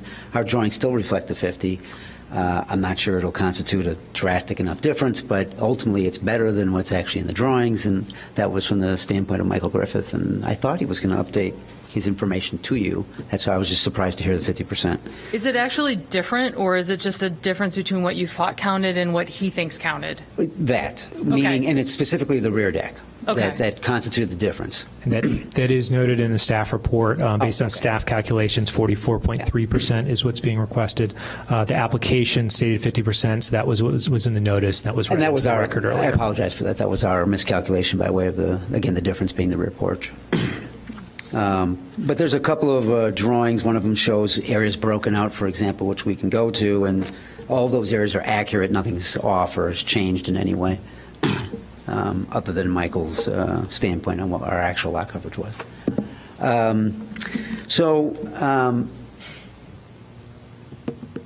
I'm not sure how much history we need to go through. Oh, I know So- the whole thing. I'm the only one here who saw this 9 years ago.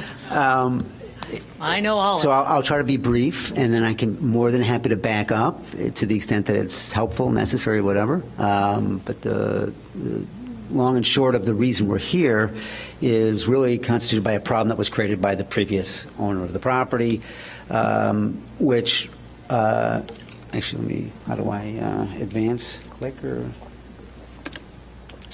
Oh, there we go. So that is, I'll stick with that just for a quick second to say that Nicole's property, the owner's property, is right in the park. And more recently, a number of years ago, it was discovered that the sanitary district's property line was what you see there, that sort of sloped, angled line, north is up. And what it did is it sort of bisected the property and reduced sort of workable area. And because of that, the previous owner had gone in 2009, ultimately there was ZBA approvals for some adjustments to, this is the existing property, to do a garage in the rear, a porch in the front, and you see something on this drawing, which, is there a little laser or something? Maybe not. That should be the top button, has like a green banner. Got it. So ultimately what was built, there were two complications. One is that the driveway ultimately extended over that diagonal line there, which is the property line that separates the sanitary district, which is in the park, and the property of Nicole's. And again, all of this prior to anything to do with her. When she bought the property, this was an existing condition. And so this sits on property that's ultimately not hers. And when that was understood from the previous owner, they went in with a plan that was approved that basically, again, they built it beyond what they asked, but they had a driveway that ran into here, into a garage. The garage then had doors in the rear. There was a parking pad in the back. You were to drive through, turn around, and come back out. This property, by the way, has no alley access. That was eliminated back in 1952, and there's also an electric pole with stays that stabilize the pole, and that's also back here on top of it. But there's no way to go out the rear is the point. So they understood that, everyone understood that, and they came off of the cul-de-sac in and into the garage.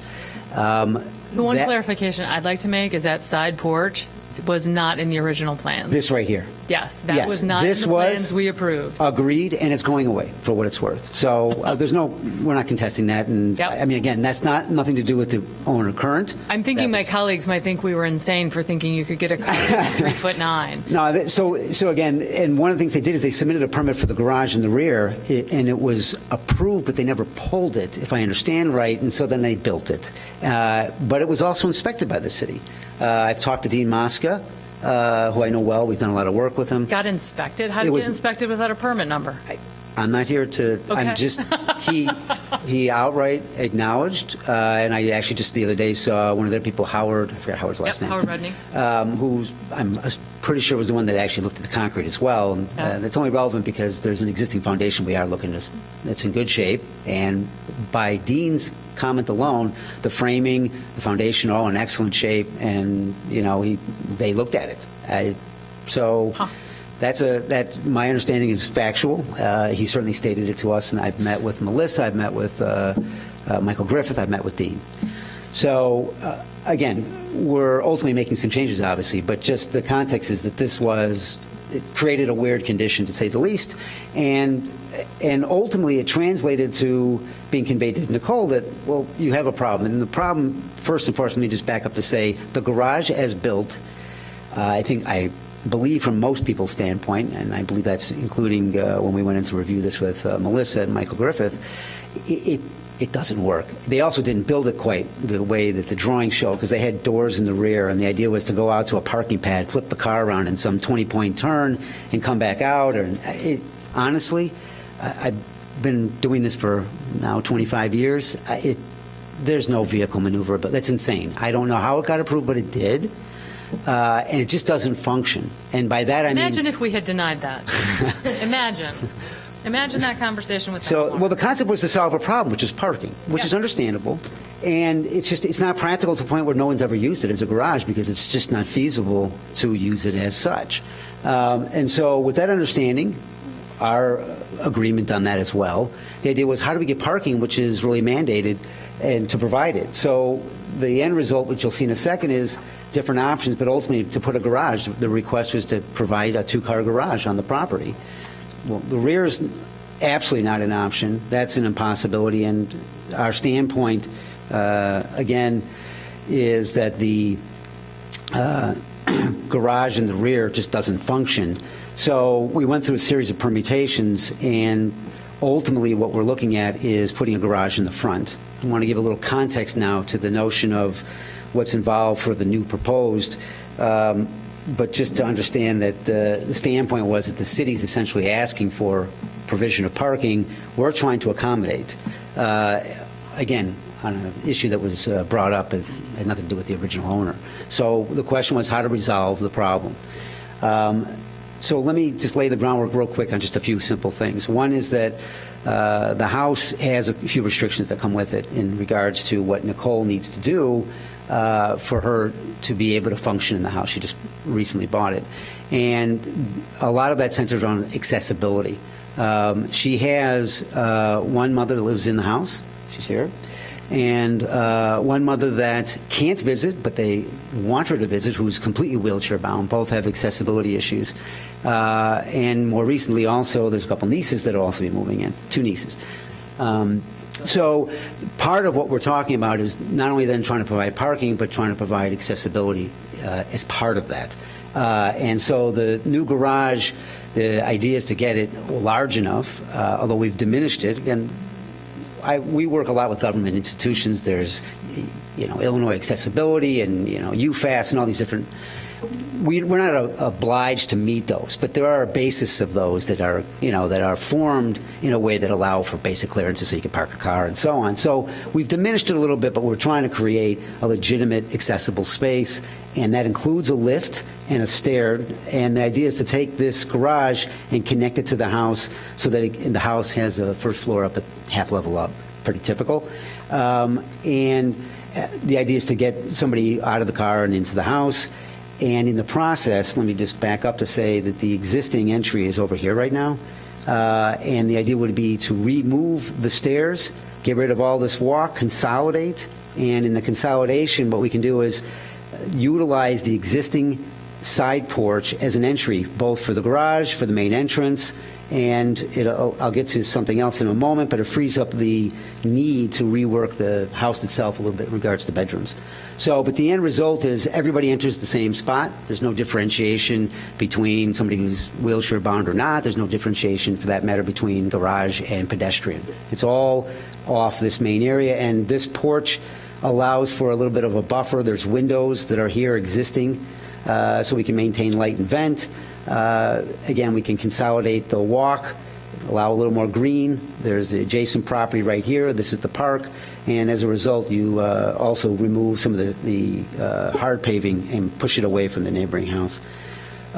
One other thing then in the process of getting accessibility going is the main level. The idea is to make that whole area workable so that someone can navigate on a level that you're not having to worry about stairs once you're into the house. So there are 2 bedrooms in front. One's a permanent bedroom of her mother, one mother, and the other mother is there some of the time and is in this bedroom here, and we need the full width to make those bedrooms work. There's an existing stair that kind of makes this very narrow. We've had a conversation about various permutations in the DAPR meeting. I could go through that if you want, but the end result is to make this middle and back section opened up, more navigable, and get the rear yard as part of that. The addition that really is the existing footprint of the garage, we're simply going to raise the floor so that it's at the same level as the house. And then we have a small deck, same thing, same level as the house. And that way this entire space can be navigated by somebody in a wheelchair, and they can enjoy the backyard, they can enjoy a kitchen area, and we can afford to have the 2 bedrooms in front that allow for accessibility, including access to a bathroom. So they're taking, in large part, those restrictions and then more to the core of the issue, which is where can you put a garage in the first place. The only real available space was this front area. And because of the diagonal coming across, even if it was a 2-car garage, we'd have the identical problem. The reason we're asking for 1 car is because we need the width because of accessibility. But the diagonal creates it where it just tapers as it goes towards the back. There's just no width to work with. So as a result, that's why we've pushed the garage as far forward, in this case, to align with the front porch. We looked and showed studies of it pushing back. It just doesn't function as a garage. It tapers down too much. So in the end, this is just a little better detail of the plan with, again, the small deck area. We've diminished a little bit the existing footprint of the garage to allow for a better setback off the park. This setback is the existing footprint of the garage and is maintained. That was a setback that was approved back in 2009. And the same with the porch was all approved, but of course what was not was the garage. So one of the questions was how to diminish lot coverage when it came up in the DAPR. And we have the existing garage we're just reusing. We've shrunk it a little bit, and we have a garage we're adding. And at the end of the day, this sentiment from our end is there's almost no way not to increase lot coverage if you want a garage. I mean, outside of more extreme, somewhat absurd resolutions like, ramping down into the basement of the garage or the house, it is what it is, which is to say we have to add some footprint to get the garage. There's almost no way we can avoid adding lot coverage. So we made every effort to minimize it, but it's because of this that the lot coverage went up. Did you guys consider getting rid of the garage? Because we gave a variance for a garage, and now you're asking for a variance for another garage. And so sort of the swap of one garage for another, right? So get rid of the lot area, the building lot coverage on that garage, on that existing garage that you're already taking a bite out of. So it can't be that important.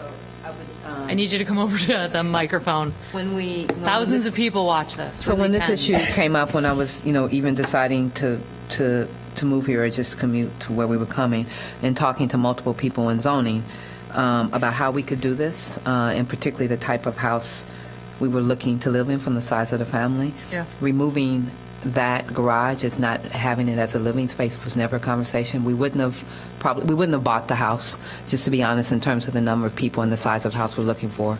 How many people do you have living in your house? house? So there's 3, 5, 6, 7. Wait a minute. My 2 nieces, my wife, my mother, my mother-in-law, and to be honest, we're the home of any niece and nephew. I'm a professor at Northwestern. Anybody in my family who needs support, they end up in our household. Okay. So right now, this is who's here. My nieces just moved here 2 weeks ago. Right. So the bedrooms, my mother and my mother-in-law need a bedroom upstairs. The nieces have a bedroom, we have a bedroom. All bedrooms are used in the house. We have a bedroom that could be downstairs, but it's too close to the next house to get an escape, a room to escape out. So it's a room there, but it's Right, it an really area can't well. count. Yeah. Okay. And so the garage space, this space as a living space actually creates the possibility of people being in the home and not all inside of But, so what's that space to the left of, to the west of it that's gray? this. Well, you're looking at this drawing right now? What- Yeah. So Yeah. when you That say space, what's that? That'd be the kitchen. Nope, kitchen's over. That's the kitchen. Kitchen, this is the living room now, we opened it up. Again, what happened, so originally, this was the living room. Right. Very narrow, and that was the entrance. Yep. We had the 2 bedrooms, now that's the entrance. Yep. This is the living room now, and that's the kitchen, and then, of course, the extension. And what are the dimensions on that living room? Right here is just under 10, right around 10 feet, and then this jumps to like, I have to double check, but it's somewhere around 15, 16 feet. Okay. And then all the way over, All the way over. right? Because that's part of the living room too, right? Yeah, this is the living room. Well, living room, dining room, right. living dining room. So the living room, dining room. I need to have I have to host events. I'm the head of the Office of Community Educational Partnership. I always have people in the house, students in the house of meals. So I need to have at least 12 people, a table. The table doesn't have to be fully at 12 at all Extended, times, but yeah. I need to have at least 12 people. Well, I just so want to people point out can one thing, use. because one of the original conversations is why couldn't we keep this 10-foot by, 40-foot long bowling alley of a space Yeah. that we would have ended up with. For accessibility, it creates a lot of complications as soon as you furnish it in any way. It's hard to create a path to allow wheelchairs to move through it. So the idea was to try to open up the house. And So it sounds like this might not have been the right house. Well, so here's the reality.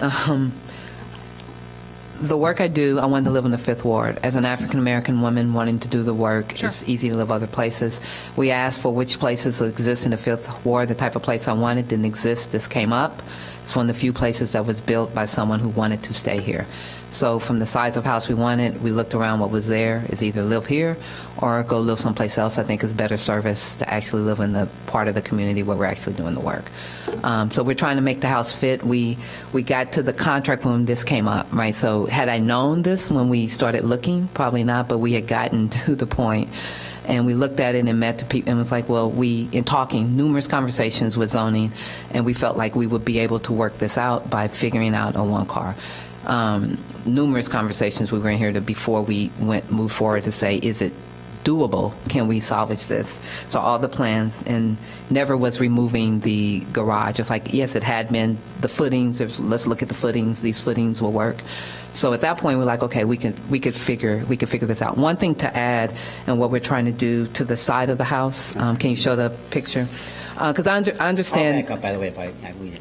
I understand that we're adding this to the side. We talked to our neighbors. Everyone's approved. We've also worked with the Park District and the library to turn the side of the garage into a functional use for the community. Kids are out there playing all the time, and many, there's smaller houses there. So we've designed into the side to have cupboards for sports equipment, working with Lawrence, that we'll put in there with locks that people in the community get there. Also talking to Karen. At the library, said we will put a lending library on the side. We will be responsible for all the power and things, trying to turn that park, which is really a kids park, Beck Park, into a usable space. So kids who are there some of these are there all the time. They have different types of activities to do. So we're trying to make this a useful, in addition to the requests we're asking, saying, can we also give back something good that would be of service to the community? Both has said, Lawrence and both Karen have said, great idea, let's work with it. And we even have the spec that we're trying to make sure that we design into it. Thank you.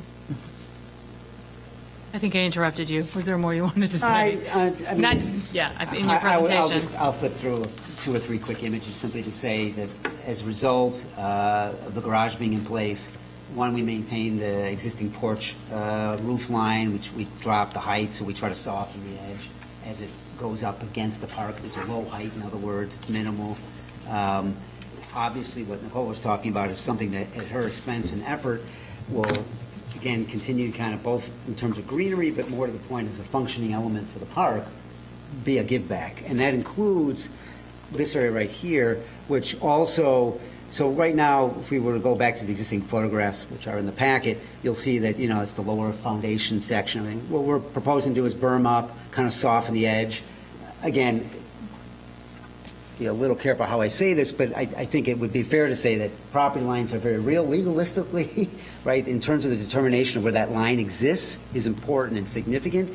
In terms of its reality, you wouldn't know it. It's an abstraction in the park, and our goal is to then even take an element like this, which is clearly her property, but to sort of bleed and kind of allow some of the park to look even bigger, and that's part of the give back, that this green area is really, in effect, an element of stretching out of the park up into the house. So we're trying not to look like we've encroached and butted up right against a side yard. Why? Because one of the variances we're asking for is in this case, west against the park property line setback issue. We're up on the property line in order to make the garage work. So we're cognizant of that, and as a result, the idea is between the elements that offer a real activity and service to the park for the kids, and even the green space as part of the property, all of that is a way to kind of sort of create a balance between the fact that the garage has to be up against the lot line in order to make it work. So, and then the addition in the rears, the footprint minus a little bit for what in the end is the kitchen and the extension area out to the rear yard. So there's probably more we can go over. Probably easier just to say if you have any questions, I'm happy to back up, go through whatever detail you need. I have a few questions.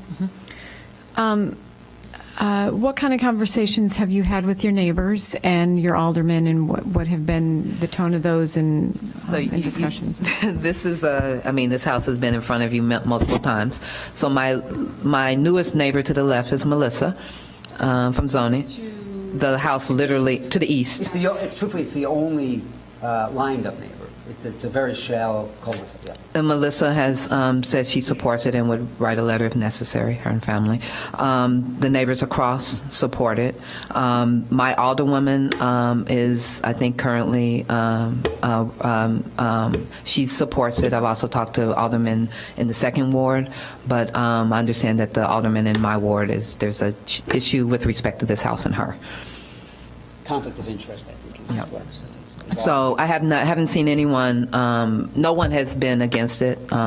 People have come by and looked, because the sign is in the yard, and people understand the problem. People understand that the problem has existed for this particular period of time. So no one has been against it. And if necessary, if they need to come out for a meeting, that they would.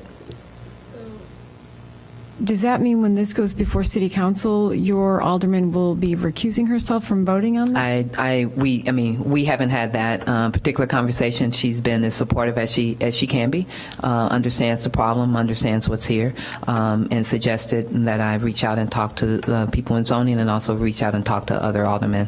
I don't know the situation of what that means for what happens. We started with Melissa, and Melissa basically had to recuse herself because she thought it was a conflict given that she was her own neighbor. So that's when Michael Griffith took over. And so Melissa is the individual who I spoke with throughout in the purchasing, when we went back through multiple times and multiple plans to try to figure out if this could work. Okay, so I'm just coming up to speed. Melissa is our Melissa, Yeah. who is your name?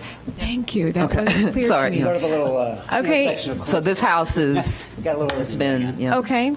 And then my other question is the new rear addition, which is the same footprint as the current garage. a little less, but yes. Okay. Is there not a way to have that line up with the existing footprint of the rest of the residents? Are you referring to the east side? Can you go back? The east side. Because that is one of the variations that we're looking to approve is that east side setback. I said no, that variance No. was approved already by way of the 2009 CBA. Okay. We gave And him it's that an to get existing that. foundation. But it would impact lot coverage, right? I mean, anything that's built, I guess, needs to be yes. Yeah, so, Oh, sorry. Just to clarify, yeah, they're adding height to the garage, so you can consider that second story, right? So it's technically a second story addition above the first floor, right? So that's the variance we would kind of give all the time for them to rebuild the roof. but, Technically, that is the variance. Okay, but if they brought that in alignment with the rest of the residents, then that would reduce their lot coverage, correct? And that is one of the variations that we are. Absolutely. So is that a possibility? So we looked at that. I think our initial answer was simply no, and because it did a number of things. It limited our ability to reuse an existing foundation for cost and expense, number one. Number two is that the site tapers down and narrows, and we're trying to maintain a space that's habitable and livable with kitchen clearances for accessibility. And three, quite frankly, is from our standpoint, it was a setback that, I mean, I understand the notion that the second floor issue kicks in that as a variance. I misspoke. I apologize. But the fact that it's an existing and essentially approved already, and for what it's worth, including the neighbor who's perfectly fine with it and has already Has built a the fence fence, up to it. fence that's connected to it. She'll have to redo her Our fence. standpoint was, no, we need that space, and it's there, and we want to use it because it's a cost saving. Have you guys done any investigation around those foundations? Because I don't really believe. I don't believe that they're any more than a turned down slab. I don't believe they go to 42 below grade. So let me offer two things. One, Yeah. from Dean's standpoint, that's not the case, and I Yeah. relied on Dean. And the second is that we looked a little bit, but we haven't really dug out entire. Okay. And it would be a problem, certainly, I agree, if it weren't below frost. But our understanding is the foundations are intact, they're below frost line, they're substantial enough to support what we're looking at. We ran a couple of initial numbers. So let And me then, throw. and then one last thing in addition, in the garage, they had built in a second, they were building a. Yeah, that weird a place- dormer. A dormer, so I don't know if in the design of that it was intentional, so maybe that might mean No. that they, I don't know. Okay. That just magically Okay. showed up. Okay. Yeah, right. So Can I apologize. Yeah. Can I just add one thing just to Sure. the previous question? Just, it's not to belittle a difference, but the difference we're talking about, because we're only talking 18 inches, you'd be adding back times 15, 20. about 20 square feet. That's what we're talking about. She'd be ripping out an existing condition that we're trying to salvage to get back 20 square feet. Well, it'd be about And it's 30. not that I'm not trying to dismiss that point so much as simply say it really wouldn't buy you much, and the expense of ripping out something that's actually there to be used. No, what buys you a lot is getting rid of the whole garage. But let me ask you this: I'm nothing if not tenacious. I respect that. I respect that. Thank you. As a hypothetical, you do some investigation, you find out that that is not a full footing down to frost. What's plan B? You guys going to underpin that? Or are you going to ask to tear down the foundation? I don't know that we've thought all the way through it in the same way that, although I addressed it at the Yeah. DAPR, Yeah. issues of drainage for the site. We talked about that. Yeah. I think right now our goal is it's a question of what's there, and we've done underpinning before. It doesn't make sense if there's not something that is substantial enough. Right. If, let's say, it's a foundation that doesn't have a footing. Right. There's lots of ways to solve it. We've done things like Atlas piers, which are jacks that you just drive into the ground that Right. attach to the side of foundation. There's lots of, my point being, lots of solutions. I don't think I could tell you today. It depends what's there. Our understanding, literally from Dean, was there's a full intact footing with that is wall with footing in place that's below frost. I am highly skeptical on people who did not pull a permit that they did a frost wall footing. So here's skeptical. what I can say. I don't know that I can disagree necessarily. Yeah. But I don't agree either. I would What say do on know this- is yeah. I talked with Dean, who I've known for years. He's from your building department. I know. And he's telling me he inspected it. So, excuse my bluntness, but you're basically saying you don't believe Dean then. That's what our best knowledge right now. I don't know what else to say. If it's a problem, a structural issue, we will absolutely resolve it. We would minimize that. I don't see an issue with excavating in a way that affects the adjacent neighbor, no matter what, we'll avoid. No, that's not the question. No, It's just there's a point. There's a point at which if you end up having to underpin the foundation or do more work, it's cheaper to just tear down the garage. And then at that point, then all bets are off. Then you should be meeting the requirements. Well, that doesn't change her need for space, though. Are you saying? I would keep the garage. I need to keep the. Are you saying rebuild it differently or not build it at all? Because not building Rebuild at it all so that is you sort of don't- a non-starter. That's where the problem is. Right. Is it creates a limitation for her to get the space she needs. But your non-starter is 10% over lot coverage, right? That's your non-starter. Well, 4.5%, but agreed. It's 4.5% over lot coverage. But again, that's driven by. And how many square feet is that 4.5%? Anybody know that number? It's I'll probably- let you do the it's math. Somewhere between 300 and 400 square feet if you need, I'll calculate. That's the it, but garage? It's somewhere, No. it's somewhere in there. It's somewhere in there. Okay. So how long have you owned the home? Not even a year yet, so I bought it less than a year. And it wasn't clear to me in the presentation, when you bought the house, at what point was this property line issue discovered? When we went to, for getting the The survey. yeah, thank you, I'm sorry, it's been a long day. Getting the survey and trying to get title insurance. Because they found you had an encroachment. Yeah. Yeah. That being the driveway. Yeah. And absolutely. So the house is not listed as having had issues and problems, so when you And search there's it no on way to get MLS. that land from, who owns it? WRD? Sanitary district. Sanitary district, which would mean that the city would have to give that over, which, the city would have to, the city has to Buy lease it. to the water reclamation. Was one of the first questions I was asked Yeah. early on, and was told that it's not, the folks here told me that was not possible to be, it wasn't possible that the city would not approve a sale like that. So we reached out, didn't reach out to the water reclamation. They have. Because I guess of everything that's going on over there, but it's not clear what any type of cost or anything like that would be. And can you address the standard where the hardship that we're talking about is peculiar to the property? I mean, I get that there's a portion of it that's peculiar to the property. It seems that the larger portion is peculiar to you as a homeowner. Well, there's two. I think one is the fact that the lack of alley is like this land is built for a garage in the back. And, Right. and because of we're the only unit, the only house, because the other two, when they got rid of the alley, they split it between the two houses there. So I'm actually the only house on the block who puts their trash out in front, because everything else is designed for an alley. So having parking in this house is just not plausible unless you go to the front because of the removal of the alley. If the Except alley that- hadn't been removed, I could have, we could have kept the garage as is and entered in the back. So as a engineer myself, I'm like, oh, we got to solve this problem. We cannot literally find a way because of the angle in order to put it. So that's where the hardship is from the standpoint of a garage, which is needed. Simple things of trying to put a snowblower, trying to put, all of this stuff needs some place to go. And it's just not plausible by giving up the lot, by giving up the alley to do it in the back. The land's not wide enough because of the taper.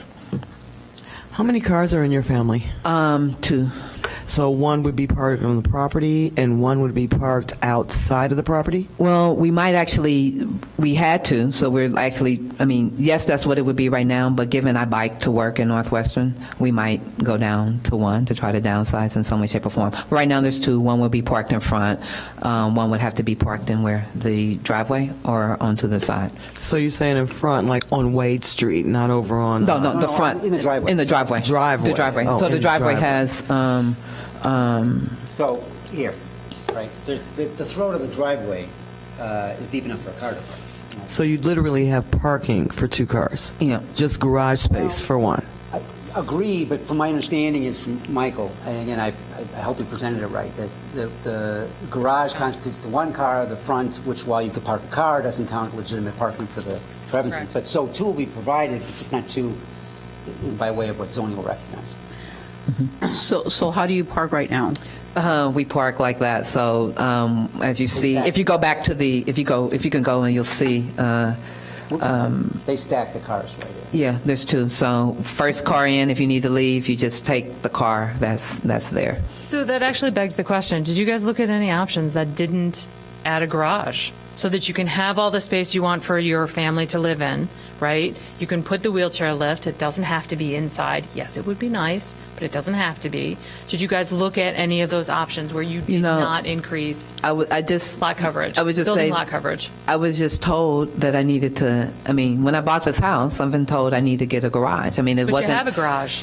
No, I needed a function. I knew that's not a functional garage. So I'm very clear that I don't want to do anything that is going to be in violation, and this house is in violation. But- I've been told by everyone that I need a garage spot and that the back is not. I'd like to be clear on that because a licensed architect as well as homeowners stood there and swore that they could get their cars in and out. I mean, to that little. Yes. I mean. I can speak to that. I mean, this would be going they into stood the- there and swore that they could, which is why we agreed to give them that, right? again, So the not part of the what house. we presented, obviously. I get that. Did you read the comments here? It was, matter of fact, it was. We have it, yeah, we- People questioned, going, "Are Yeah. you really saying this Yes. is what you're going to do?" We read it. I'm in complete agreement. It is not functionally. But the fact of the matter is, it's got a 2-car garage on it. So you are in full compliance right No, now. we're not. You know, so How? Why are they not in full We're told compliance? they're actually, she's in violation right now for a number of reasons, but I think least of which is the garage was built, unfortunately. Without a permit. having the permit. Yeah. Even though the permit was reviewed and approved. Nothing to do with us. Well, Yep. plus the driveway is still extending onto MWRD property. That was- well, that was also done. But that was not per the never, drawing, though. so let's just be clear about that, right? That deck was never supposed to be there. You were never supposed to drive over the MWRD property. So you would end up That deck on the coming- north side, on the north side was never supposed to be it's there. 7 feet or 7.8 feet is the lowest width. Like right here, you get to the Yeah. point that in the winter, you would be coming in here to turn. It would be Actually, let me just do this. The dimension, which was brought up in Right. the meeting minutes, was this right here, which was like 7'8", Mm-hmm. which, quite frankly, I mean, You need some grease. enough width for a car to begin with. You need some And again, grease. By the way, this. But again, there's never any fence that can be there, right? There's never anything. So it's not like you're pulling against a wall. It's a very different Well, the situation. what was proposed apparently was to put a fence here, which would constitute limiting someone from driving onto the sanitary district's property. And so part of it was saying that they were going to put a fence here, which would only further complicate the sort of remote chance of getting a car in through that narrow width. So aside from a building permit violation, which is not a zoning violation, right? We're just zoning here, right? Although I love to delve into building, it's really just zoning. There are no violations on the property right now as it stands. Because you have a 2-car garage that was approved by a zoning board. But it's not designed in the, you mean conceptually, there's a I concept of a understand where 2-car you're coming from, short of garage. the fact that at this point, I think the word would have been submitted. It actually wouldn't even be applicable here. I'd say you're using the letter of what you signed off earlier of 2009 as a means to justify something that I don't understand, because at the end of the day, what you're saying is, even though it isn't feasible, we're going to tell you it's feasible because we approved it. No, I'm going There's to a tell you reason- it's feasible because the applicants who came here and a licensed architect told us we can do that. Yeah, but But they never planned to do it. But then, but in this instance, they never planned to do it because they built out the garage. They built out the driveway. My only point is, it puts her in a little bit of a catch-22, right? Because, what do I say? I don't know who the previous architect was. I don't Right. know them. They didn't know what they were talking about. If you would like, we would produce turn radiuses to show how absurd the concept was. This width alone is a problem. And by the way, of course, the reason they built this is when somebody realized you couldn't possibly navigate down the driveway to get to the garage. It's just not feasible.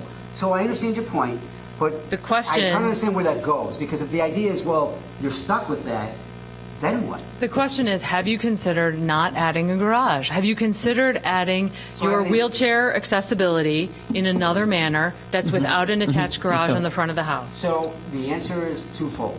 Yes, we started off with a parking pad and a ramp and a bunch of stuff that Yeah. had problems, and it was told, do the garage, please. So we changed. wait, who told you to do the garage? I should say it a little more carefully. I apologize. Yeah. Not told like you must, but Right. told like you need to do this. Yes, this was a review with Melissa and Michael Griffith and saying, well, we're looking for a garage. We want to conceal the cars and so on. So part of the review process, it wasn't mandated to us, or I don't even want to say it, but that was the direction we were being pushed in. And And we understood, and we accommodated. It turns out, as a result, Nicole really likes it because it allowed us to put a lift inside the garage and be sheltered to get into the house for somebody who's in a wheelchair. And that is, That'd be a great that's a personal hardship. I understand that. My mother-in-law has some nerve issues, so being outside is a little problematic. The other thing about having a garage that's necessary, just discovered, is we have cottonwood trees. So the sap God, I that hate comes on the cottonwood trees on the cars that are parked out in front of there are just killing the paint job on the cars. So, the amount of, which I just understood that. I didn't know that. So there's a need for a garage because if you see, there's nothing but cottonwood trees, and when they come down, whatever that sap is already messing up the paint on both cars. Can I ask you a question? Before you started talking with architects and you were looking for this house, you saw that 2-car garage and you said, I saw the, it's a garage. I really saw the house. I mean, the reality is, I grew up in Kansas City, Kansas. I feel bad. I left my hometown. It's struggling. I want to be I lived on the south side of Chicago. I'm up here working. I can live other places. I can go live on Michigan Ave. I can go live there. But I'm like, that's not the best place for me to be. I want to be here. I want to be in the 5th Ward, 2nd Ward. There were limited places. This place looked like it could do it. But when you saw that garage, you didn't think, oh my God, I can never get in that garage. You thought, no, oh, the I can garage. get Why? in that Because there was garage. there was a driveway. I saw this. I saw this with a full. It's By a the way, full. to be clear, I hope I'm not creating a problem, but everyone could go there and see themselves. The neighbor is encroaching, right? That's Right. the fence.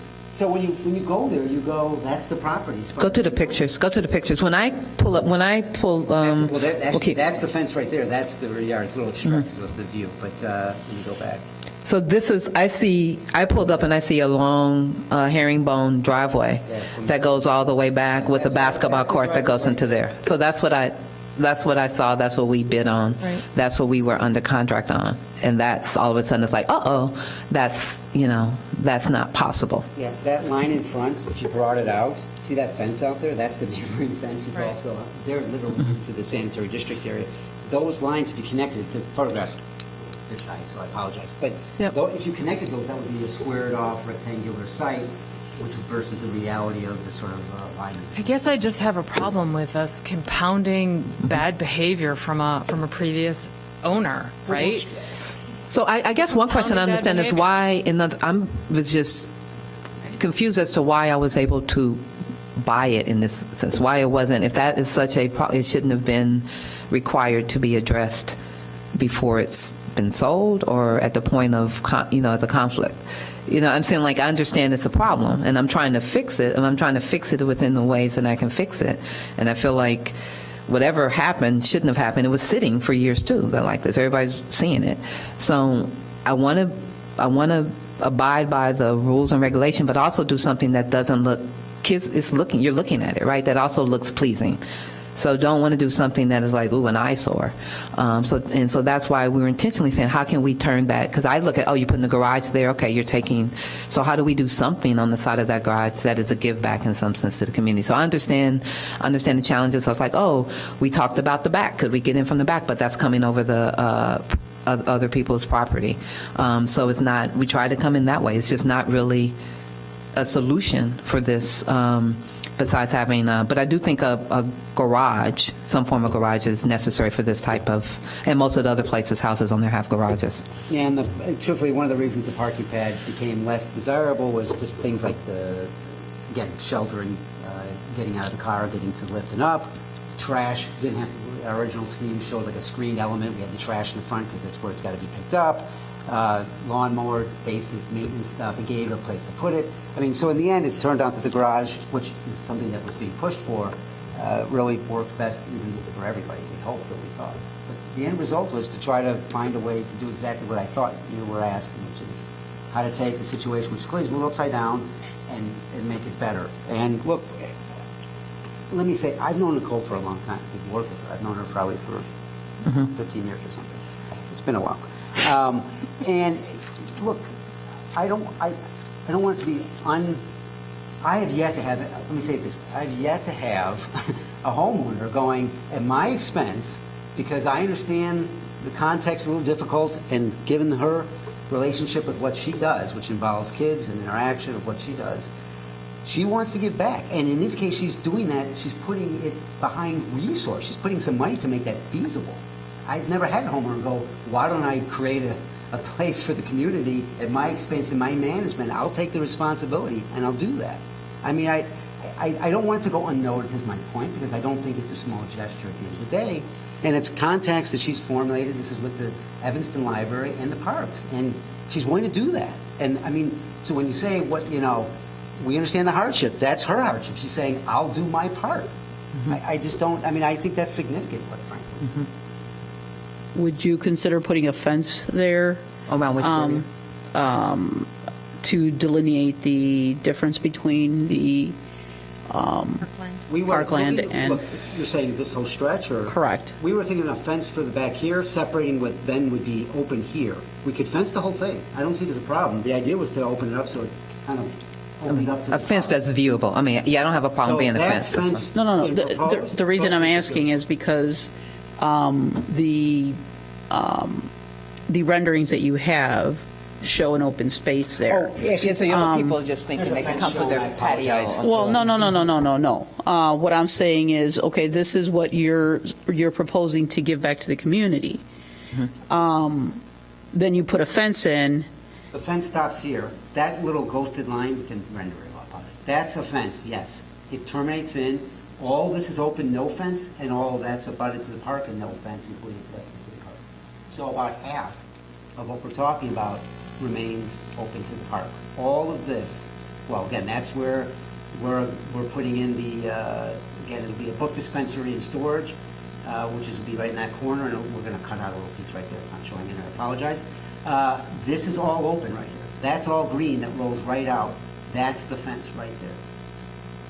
For the fence is really for the back area, and you know, Just so she has some privacy. Some privacy, you Coyotes in the area, if I understand. yeah, but also just privacy. If sometimes you want to be out having, you know, a glass of wine or beer, and I understand there's a kids park there, so I'm not trying to be on the side, you know, drinking beer and wine. So part of the reason also doing the deck in the back is for those things you're facing this way, not out But in front of the all this area kids. right here, for practical purposes, is directly and utterly open to the public. No, because I'm just thinking conditioning, basically, so that this doesn't happen again, which is what happened previously. And I know that you're not responsible for somebody else's, what they came, well, to the board at some point. It's what it And is. then They turn- cheated. Well, turned around and then sold the property Yeah. as is without anybody But also, I would else. say this: my reputation and the work I do, I know that I have to solve this correctly, right? I cannot have this not done well, and anyone in the city saying that I'm, you know, doing something outside of what we agreed to. That won't work for me in Northwestern, won't work, you know, so that's not, so whatever that's why we're like, let's agree to something that we can actually do, and you're going to hold me accountable for, and that's what it's going to be. So this isn't going to be, let's agree to something, and then I'm going to go ahead and do something else. Well, and if there's a way you want to memorialize in some capacity where the fence is or isn't and so on, I don't think we're opposed to it No, at all. I mean, because we usually will go through the standards and then basically with a contingency that you base yourself on the documents that are presented and hold you to that. And even hold us to putting in the stuff on the side of the, you know, working with the parks and libraries. I mean, No, that's not a gesture that we're going to blow off. That's built in, that's baked into this. So if you want that in some No, way I mean, because formalized, we do that, though. We will formalize it so that that's our recommendation. If we are not the final, then obviously that's our recommendation to the city council with these recommendations. Understood. At the end of the day, they'll make their decision which way they go or not. Okay. We have no objection to that at all. Any other questions from anybody else? No? Nobody? Okay. Anything else you guys want to wrap up with? There's nobody else here to talk about this. I don't think your mom wants to talk. That's my brother's birthday. She's ready to go home. Did you say it's her birthday? It's my brother's birthday. Ah. I'm in trouble. If you don't have any questions, I think we're good, but I'm Okay. happy to answer anything else. Yep. Thank you. We will close the record and deliberate.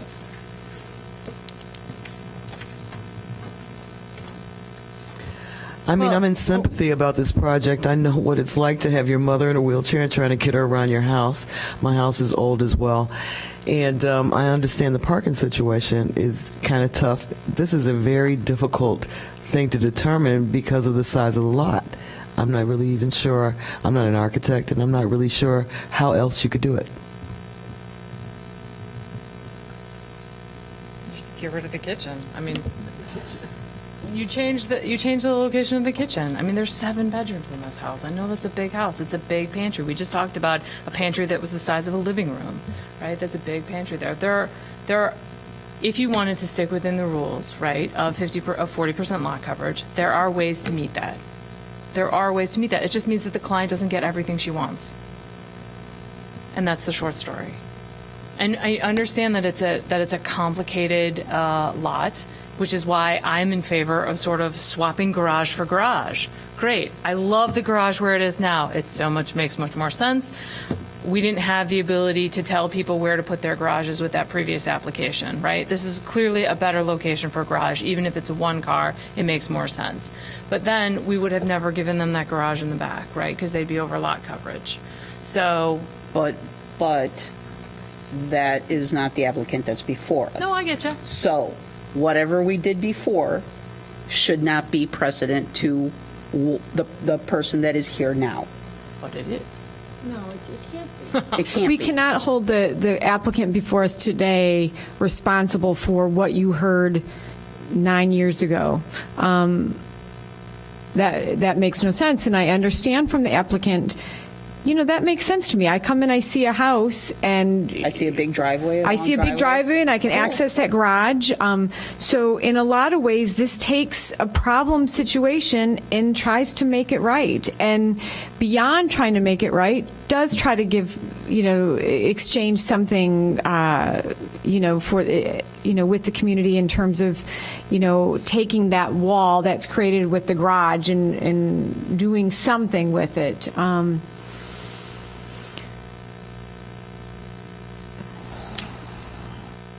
And while I really admire the effort to make a public benefit from that wall, I just really want to see this resolved in a way that in 9 more years, okay, you won't be here. I won't be here. But in 9 more years, we're not sitting here 6 months. listening to a new applicant saying something completely different. So, Mary Beth, Right. To your point, we heard about how, this home is going to be used and what the addition is going to be used for. You're questioning whether the amount of the addition is what's needed. But that was sort of the question as it related to the size of the addition matches the current footings, is that the correct term, of the old garage? So they are, they're not working with a blank slate here. They're working with the current footings there. So to me, that's a part of the equation. Right. But so part of what I look at is this is an extensive scope of construction, and the things that have been designed are not inexpensive. So this is not a budget Menards addition, right? This will be lovely, and it will be architecturally interesting. That being said, what's the cost of taking out that foundation? Pocket change in the big scheme of things. What it gets is a property that gets back to being 40% lot coverage. And maybe it's not the whole thing, because I think the difference is 237 square feet, which is about half the garage. So take off half the garage. They're already taking a corner off the garage. So now just turn that wall around and do something else. But when you say garage, can you call it the addition? Yeah. Because I'm getting confused. Sorry. Yes, the old garage, well, it's not really an addition, right? Because it's there. Right. It's not really an addition, so it's the kitchen. I'm not sure we need to belabor the point, because I'm never going to convince you guys, and you're never going to convince me. I do have a problem, though, that I guess what you're suggesting, though, is to tell the applicant how to use their money. No. And I don't agree with that, because whether or not they reuse the footprint that they have, Yep. okay, if there is no foundation, no footing, that it's still on them how much they spend and what they do in order to make it, as long as they're not going beyond the footprint that's already existing. Because basically what we have here is we have an additional garage, a reworked porch, and I'm assuming there's a second floor onto the on this whole thing. No, there's a second floor on the existing house. They're not proposing a second floor over the addition. Correct. It's Okay. just a taller roof, a new roof structure. Yes, new roof structure. Okay.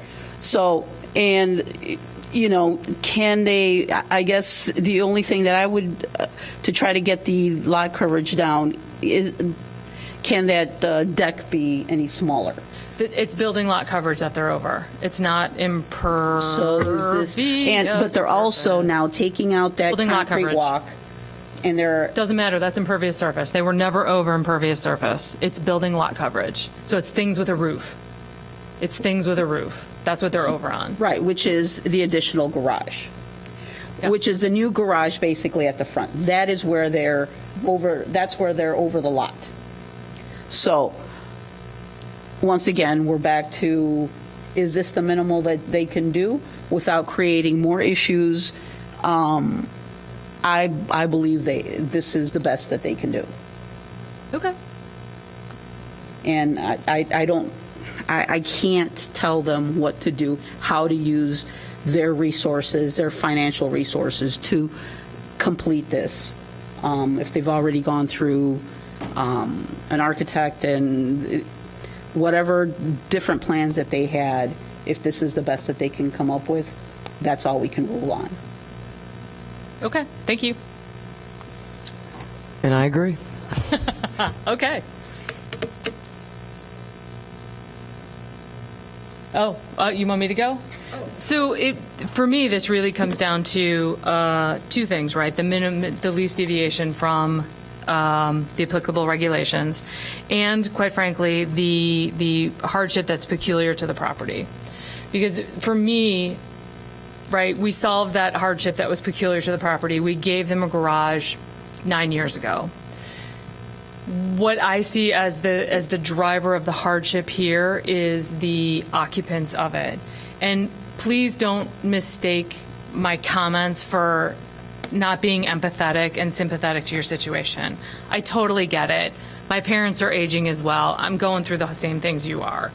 It's just that you can't base, for me, I can't base zoning decisions based on that, because that doesn't get applied fairly. And when you leave, and I don't know if you're going to leave in a year or 5 years or 10 years, or you're going to be here for 50 years, which would be awesome.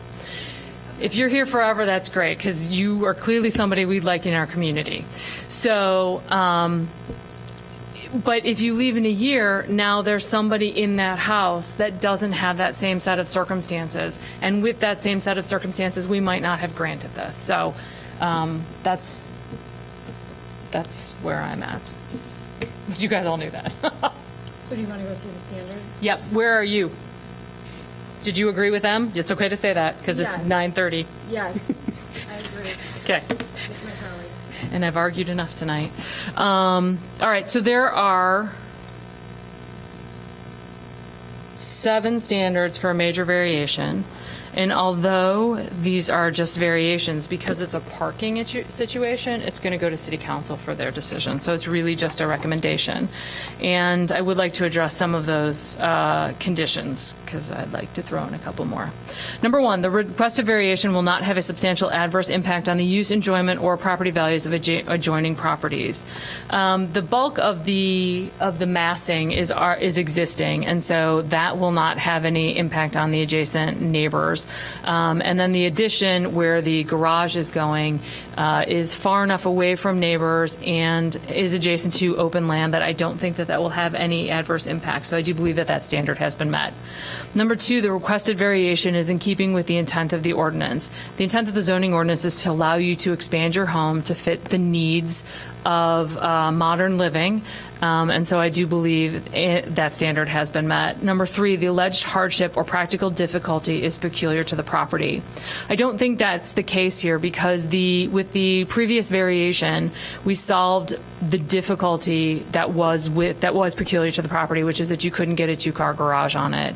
A 2-car garage is put on it regardless of how difficult it may or may not be to get to. There is a 2-car garage, and it is compliant with zoning. So I do believe that the hardship is, and so the hardship here really comes from the fact that there are multiple people in wheelchairs and so many people living in the house, that there is a need for 4 bedrooms upstairs, 2 bedrooms downstairs, handicapped accessible parking, along with a lift. So I do not believe that that standard has been met. I disagree. I disagree. I would Gotta give me a reason. elaborate to say that, first of all, there's no access from the rear of the house. There's no alley access, so that impedes, access at the house. and the fact of the way the property lines runs along this house. That also impedes different options as well there. And I believe that the hardship is not self-created. Oh, we're not at that one yet. Oh, okay. It's just peculiar to the property. Well, the way that the lot is configured is peculiar to the property. There's the park land on one side, no alley access. That is not. That is very peculiar to the property. And I disagree because I feel like I heard during this testimony that the sanitary district created this lot line after this building was built. And so anyone who would have, is that what I heard? That No, they created that? I think they enforced it. They enforced it. They enforced it. No, I'm sorry. Can't. Okay. Well, that does make it a hardship peculiar to this property. And yeah, the applicant's circumstances, make it even more of a hardship. But I think anybody that moves in this house is going to have to reconfigure something to make it more livable. Thank you. Number 4, the property owner would suffer a particular hardship or practical difficulty as distinguished from a mere inconvenience if the strict letter of the regulations were to be carried out. I think that what we're talking about is really just a mere inconvenience because there is a 2-car garage.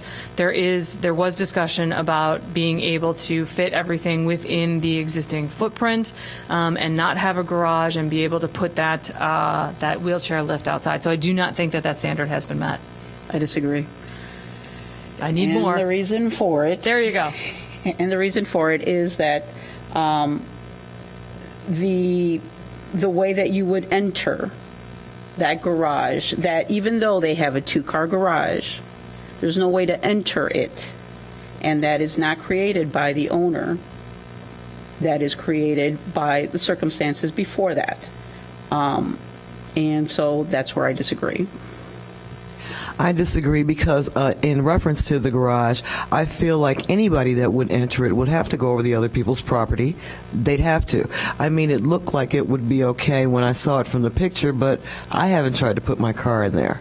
And so I'm sure that sometimes they look right from the drawings, and then in practicality, it just doesn't work out. Thank you. Number 5, the purpose of the variation is not based exclusively upon a desire to extract additional income from the property. The applicant has said that this will be their family home, so their intention is not to flip this and make additional income. So I believe that standard has been met. Number 6, the alleged difficulty or hardship has not been created by any person having an interest in this property. This lot was platted long before the current owner owned the property, as well as the addition on the back was before the owner owned the property. So I do believe that standard has been met. And number 7, the request of variation requires the least deviation from the applicable regulation among the feasible options identified before the Zoning Board of Appeals.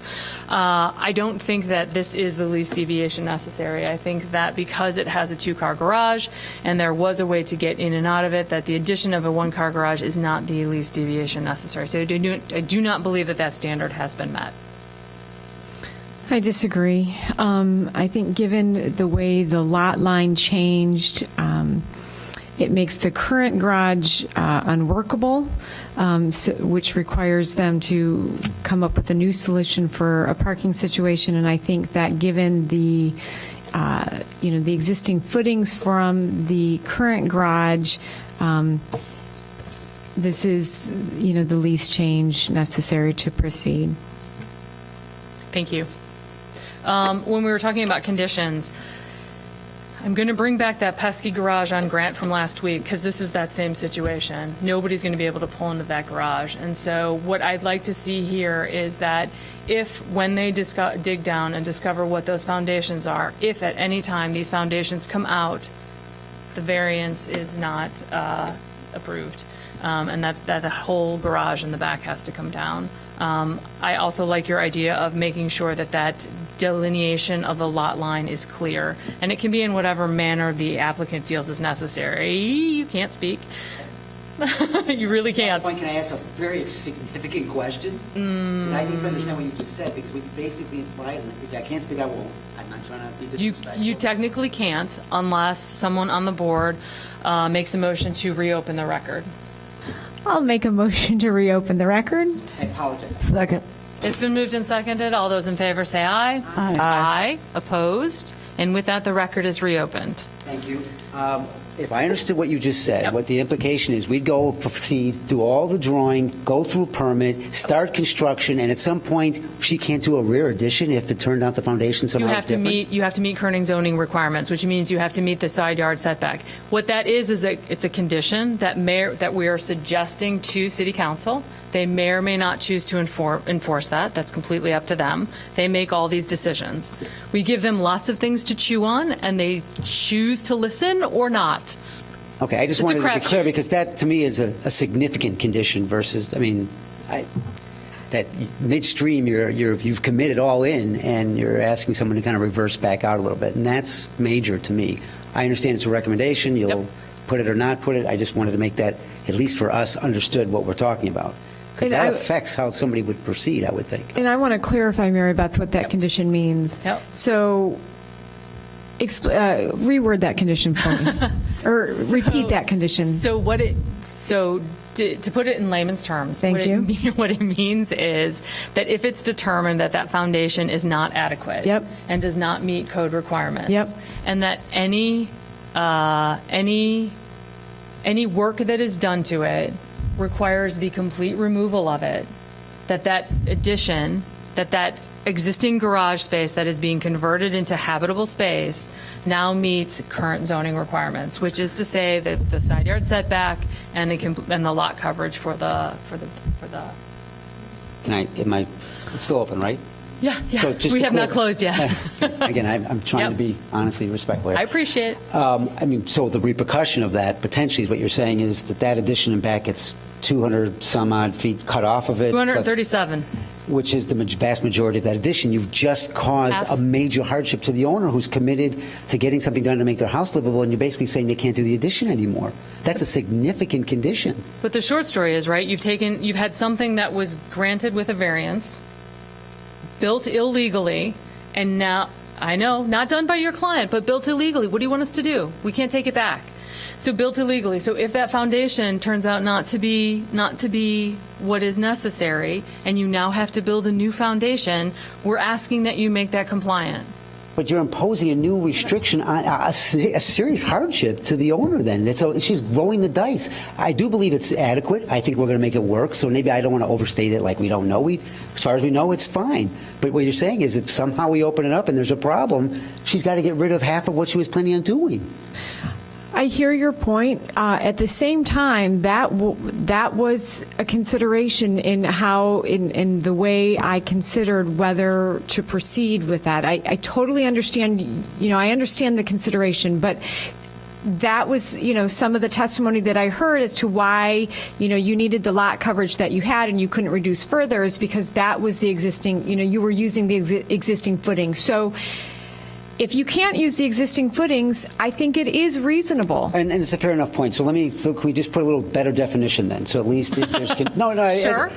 Which is to say, It depends on what it is. Well, I gave an example. So let's say I'm pretty confident the foundation wall's intact. We have no idea if there's an actual footing down low. Yeah. We may come up short. Yeah. Just if it. We could keep that wall completely in place and do, as an example, what I suggested, which is Yep. the system called Yep. Atlas Piers, and foundation stays in place, and we Yep. add some additional support. Foundation problem solved. Yes. Everything stayed in place. All of that Does is- that constitute okay? Yes. What we're talking Then about. I feel very confident we won't have a problem. What we're talking about is when there comes a wholesale removal of the foundation. Okay. You tear down the whole structure, you take out the whole foundation. If you can Then you use can't that as clarification argue. in your verbiage, then I think that's fair enough. Because that's what we're talking about. Okay, is when you tear I down- reacted because it sounded to me like, No. somebody looks at it and goes, it doesn't look perfect, and Nope. now you can't do your As addition. long as you don't have to tear the whole thing down and rip out all the foundations and start over, then you get to stay where Okay, you are. all right. I appreciate it. All Thank right. you for opening it. back Sure. up. With that, we will close the record again. Go back to, where the heck was I? Conditions. We're on conditions. So let me clarify the condition, at the request of the applicant's architect, that the The condition is that if the existing foundation has to be removed completely, barring the corner they're lopping off already, right? They're already removing a corner of the foundation. So if the other 3 walls of the foundation come out, right, the north, east, and south, then that component of the project has to meet current zoning requirements. Or come back to us. Or come back to us, which is your choice. Yes. What else? What other condition? Those were my only 2. Yeah. Was there anything else?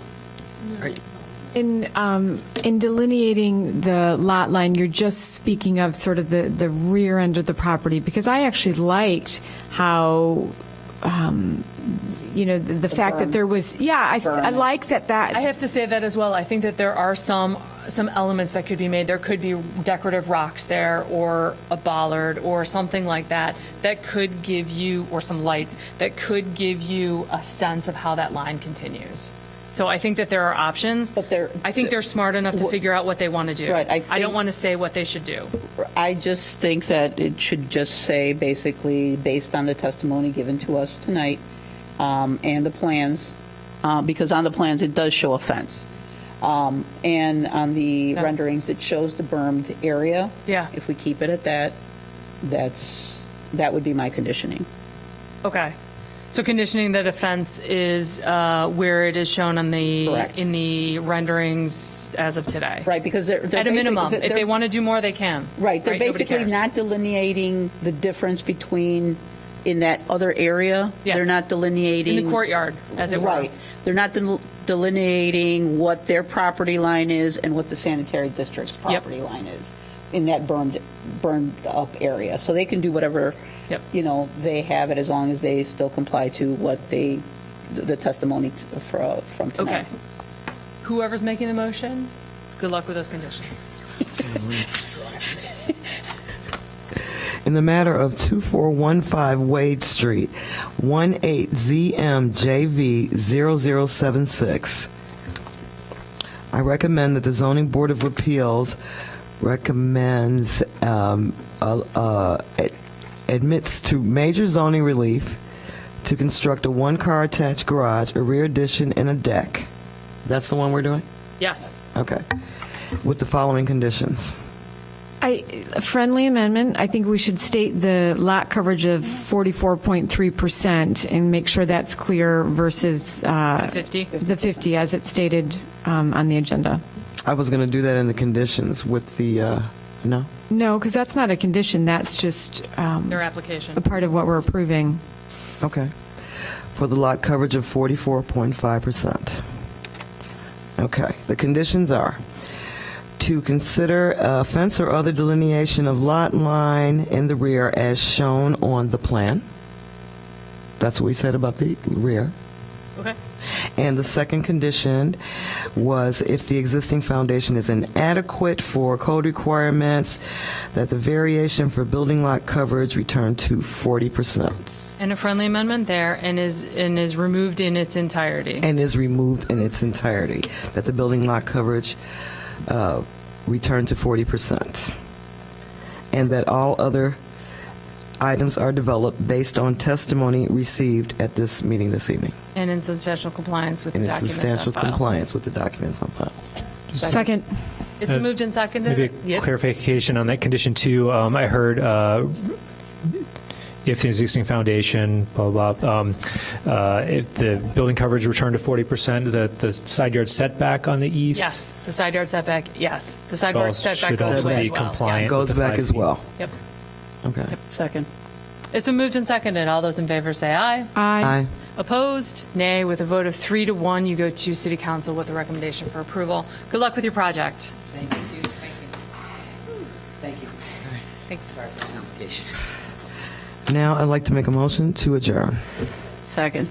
It's moved and seconded. All those in favor say aye. Aye. Opposed? With that, we are adjourned. Thank you for coming tonight, people.